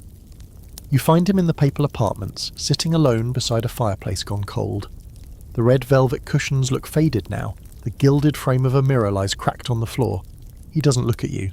He speaks instead to the empty room. "They were all cowards," he says. "Every one of them. They feared my father and they envied him. They hated that we were not hypocrites, that we used sense instead of hiding from it." He lifts a goblet, stares into it, then drinks. You wonder if he has to test every cup now, if even he doesn't trust his own hands. "They'll erase him," he mutters. "They'll paint him as a devil, pretend they were never here, but they all came. They all feasted, drank our wine, took our gifts. You don't argue." Because he's right. Already you've seen cardinals burning letters, altering records, forging signatures. The Vatican is preparing a funeral that feels more like an exorcism. They'll mourn in public and erase in private. Down the hall, the papal tiara sits in its case untouched. No one wants to wear it yet. Not with Cesare still breathing, still pacing the marble and still armed. But his grip is slipping. The Spanish families turn away. The French hesitate. Even Lucrezia has retreated to Ferrara, claiming illness, leaving only silence behind her. She knows what's coming. She always did. Outside the city walls, mercenaries gather. Some loyal to Cesare, others sent by enemies who've waited years for this moment. You can hear the hoofbeats at night, distant but steady, like war drums under your pillow. Inside, Rodrigo's legacy is collapsing like a stage set struck by wind. You pass the door to the Hall of Documents and find scribes frantically rewriting history. Indulgence records? Vanished. Official guest registries? Edited. Donation logs from foreign kings? Conveniently incomplete. The orgies, the poisonings, the whispered rites in shadowy chapels, they'll all be reduced to slander. No proof, no signatures, just smoke. But Rome remembers. The people remember. The Vatican walls remember. Even the marble seems tired now, like it wants to shed its gold and return to stone. That night, you walk through the Vatican Gardens one last time. The statues look different now, less grand, more grotesque. You pass a rosebush planted under Rodrigo's order, once trimmed and gleaming, now wild, thorns twisting in every direction. Somewhere an owl hoots. And for the first time in weeks, the Vatican feels quiet. But it's not peace. It's a pause before the purge. Word count. 1002. Awaiting continue, section 25. The Vatican smells like smoke. Not the good kind. No incense, no warm fire, no hints of sandalwood or rose. This smoke is raw, sharp, clinging to your clothes and the back of your throat. It curls out from old chimneys and flares in back rooms where scribes are quietly burning a century of sin. Pages of papal indulgences, letters with questionable seals, lists of dinner guests who shouldn't have been anywhere near the Holy Father's table. Everything that tied the Vatican to the Borgia name is now turning to ash, as if history itself is being edited with fire. You're standing in the archives, or what's left of them, as a young priest feeds parchment into a brazier one page at a time. His hands shake, but his face is blank. He probably doesn't even know what he's destroying. He's just following orders. Orders that came from a new voice, a new faction, a new everything. The conclave has been called, the College of Cardinals is gathering, Rome is ready for its next pope, and it can't get rid of the last one fast enough. Rodrigo Borgia is gone, and just like that, his empire starts to vanish. You wander through the once private wings of the Apostolic Palace, now suddenly open for inspection.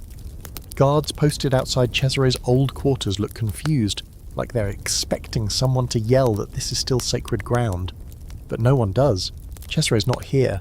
He left Rome days ago, wounded, weak, but still trying to hold what scraps of power he can. His allies are falling off like dead leaves. The French have cooled. The Spanish are suspicious. The cardinals never liked him, and now they no longer need to pretend. Here's your historical fact. After Pope Alexander VI's death, Cesare Borgia's political support rapidly disintegrated. Though he attempted to hold power and even influence the selection of the next pope, his health, damaged by the same mysterious illness that killed his father, and the shifting loyalties of key Roman families left him isolated. Within 2 years, Cesare was captured, imprisoned, and eventually killed in exile. And your quirky fact? During the papal conclave that followed Alexander's death, Cesare tried to control the vote by using intimidation and bribery, leveraging what remained of his father's loyalists. He even had men stationed outside the Vatican ready to intervene by force. It didn't work. The cardinals elected Pius III, a compromise candidate who died within a month. Cesare's plan crumbled faster than anyone expected. Now for the scholarly debate. Was the rapid collapse of the Borgia regime the result of natural political entropy, an empire too corrupt to last, or was it actively dismantled by enemies who had been waiting for just this moment?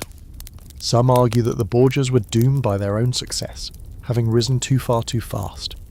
Others suggest that their fall was orchestrated by a coalition of nobles, cardinals, and rival states who could only tolerate Borgia rule as long as Rodrigo lived to hold it all together. Back in the Vatican, the tone has changed. You feel it in the air, tight, anxious, brittle. The grandeur remains, but the confidence is gone. The lavish feasts are replaced by formal suppers. The laughter in the corridors has vanished, replaced by muttered prayers and furtive conversations. The chandeliers seem to flicker more often. The walls, once echoing with gossip and pleasure, now echo with silence. You pass through the hall of tapestries and notice something missing: the Borgia crest. Where once the bull stood proudly stitched into velvet, now there's just rough fabric, ripped and patched. Someone has been erasing, painting over, scraping the family name from the stonework. A marble fountain in the courtyard once bore Rodrigo's inscription in gilded Latin. It now reads, "Glory to God alone." You climb the stairs to the papal apartments one last time, now empty.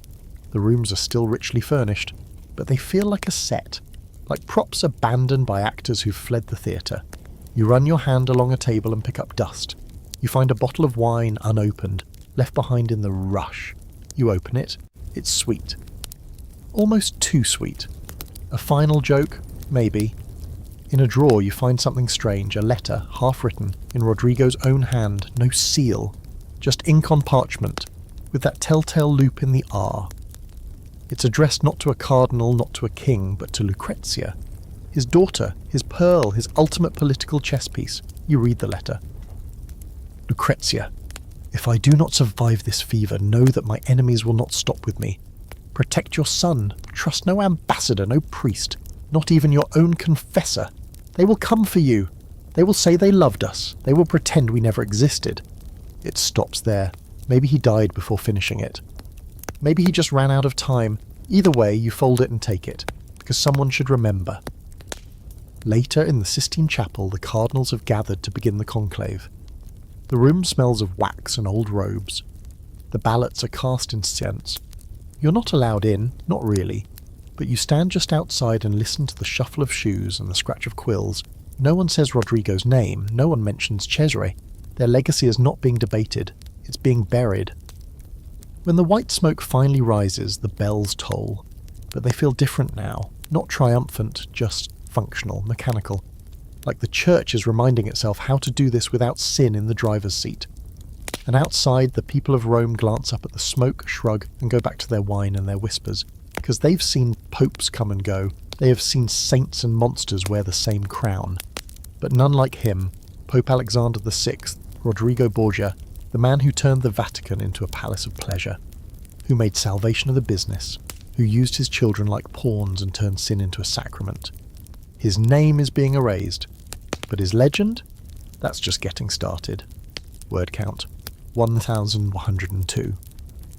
Awaiting continue, when down. And now you lie back. The story is over, but the echo remains, quiet but impossible to ignore, like the last chime of a bell rolling through the streets of a sleeping city. You've walked the halls of the Vatican, ducked behind its curtains, tasted its wine, and watched its secrets unfurl like smoke in candlelight. You've seen the gold, the silk, the bodies, and the blood. You've knelt beside Rodrigo Borgia, that infamous pope, and whispered prayers that weren't quite prayers at all. So how do you feel? Tired, maybe? A little haunted? A little thrilled? That's fair. After all, you've just survived one of the most corrupt, opulent, and morally twisted reigns in the entire history of the papacy. A reign so drenched in legend that even centuries later, historians are still arguing about what was true, what was myth, and what was just too scandalous to leave out. But beneath the orgies and the poisons, beneath the velvet and vice, was something very real. Power. And the way it twists everything it touches. That's what Rodrigo Borgia understood better than anyone. That's why he won. And why, even after death, he still haunts the halls he once ruled. They tried to erase him, scrubbed his name from walls, burned his papers, buried his memory under marble and incense. But you and I both know history has a thing for the unholy. It remembers the sinners just as much as the saints. Sometimes even more. So tonight, maybe you sleep a little heavier, knowing what once happened behind the gilded doors of the Vatican. Or maybe you dream of Rome, of lanterns glowing in ancient alleyways, of secret staircases, of a woman in green silk laughing behind a fan. Maybe you dream of power. Maybe you don't. Either way, you made it. You survived the House of Borgia, and that's saying something. Now close your eyes, let the stories settle. Let the past dim like a candle flickering out. You've earned a little peace. Just remember, if you ever find yourself wandering a basilica at night and the doors creak open on their own, maybe don't go in. Just this once. End of script. Sweet dreams. Word count 303.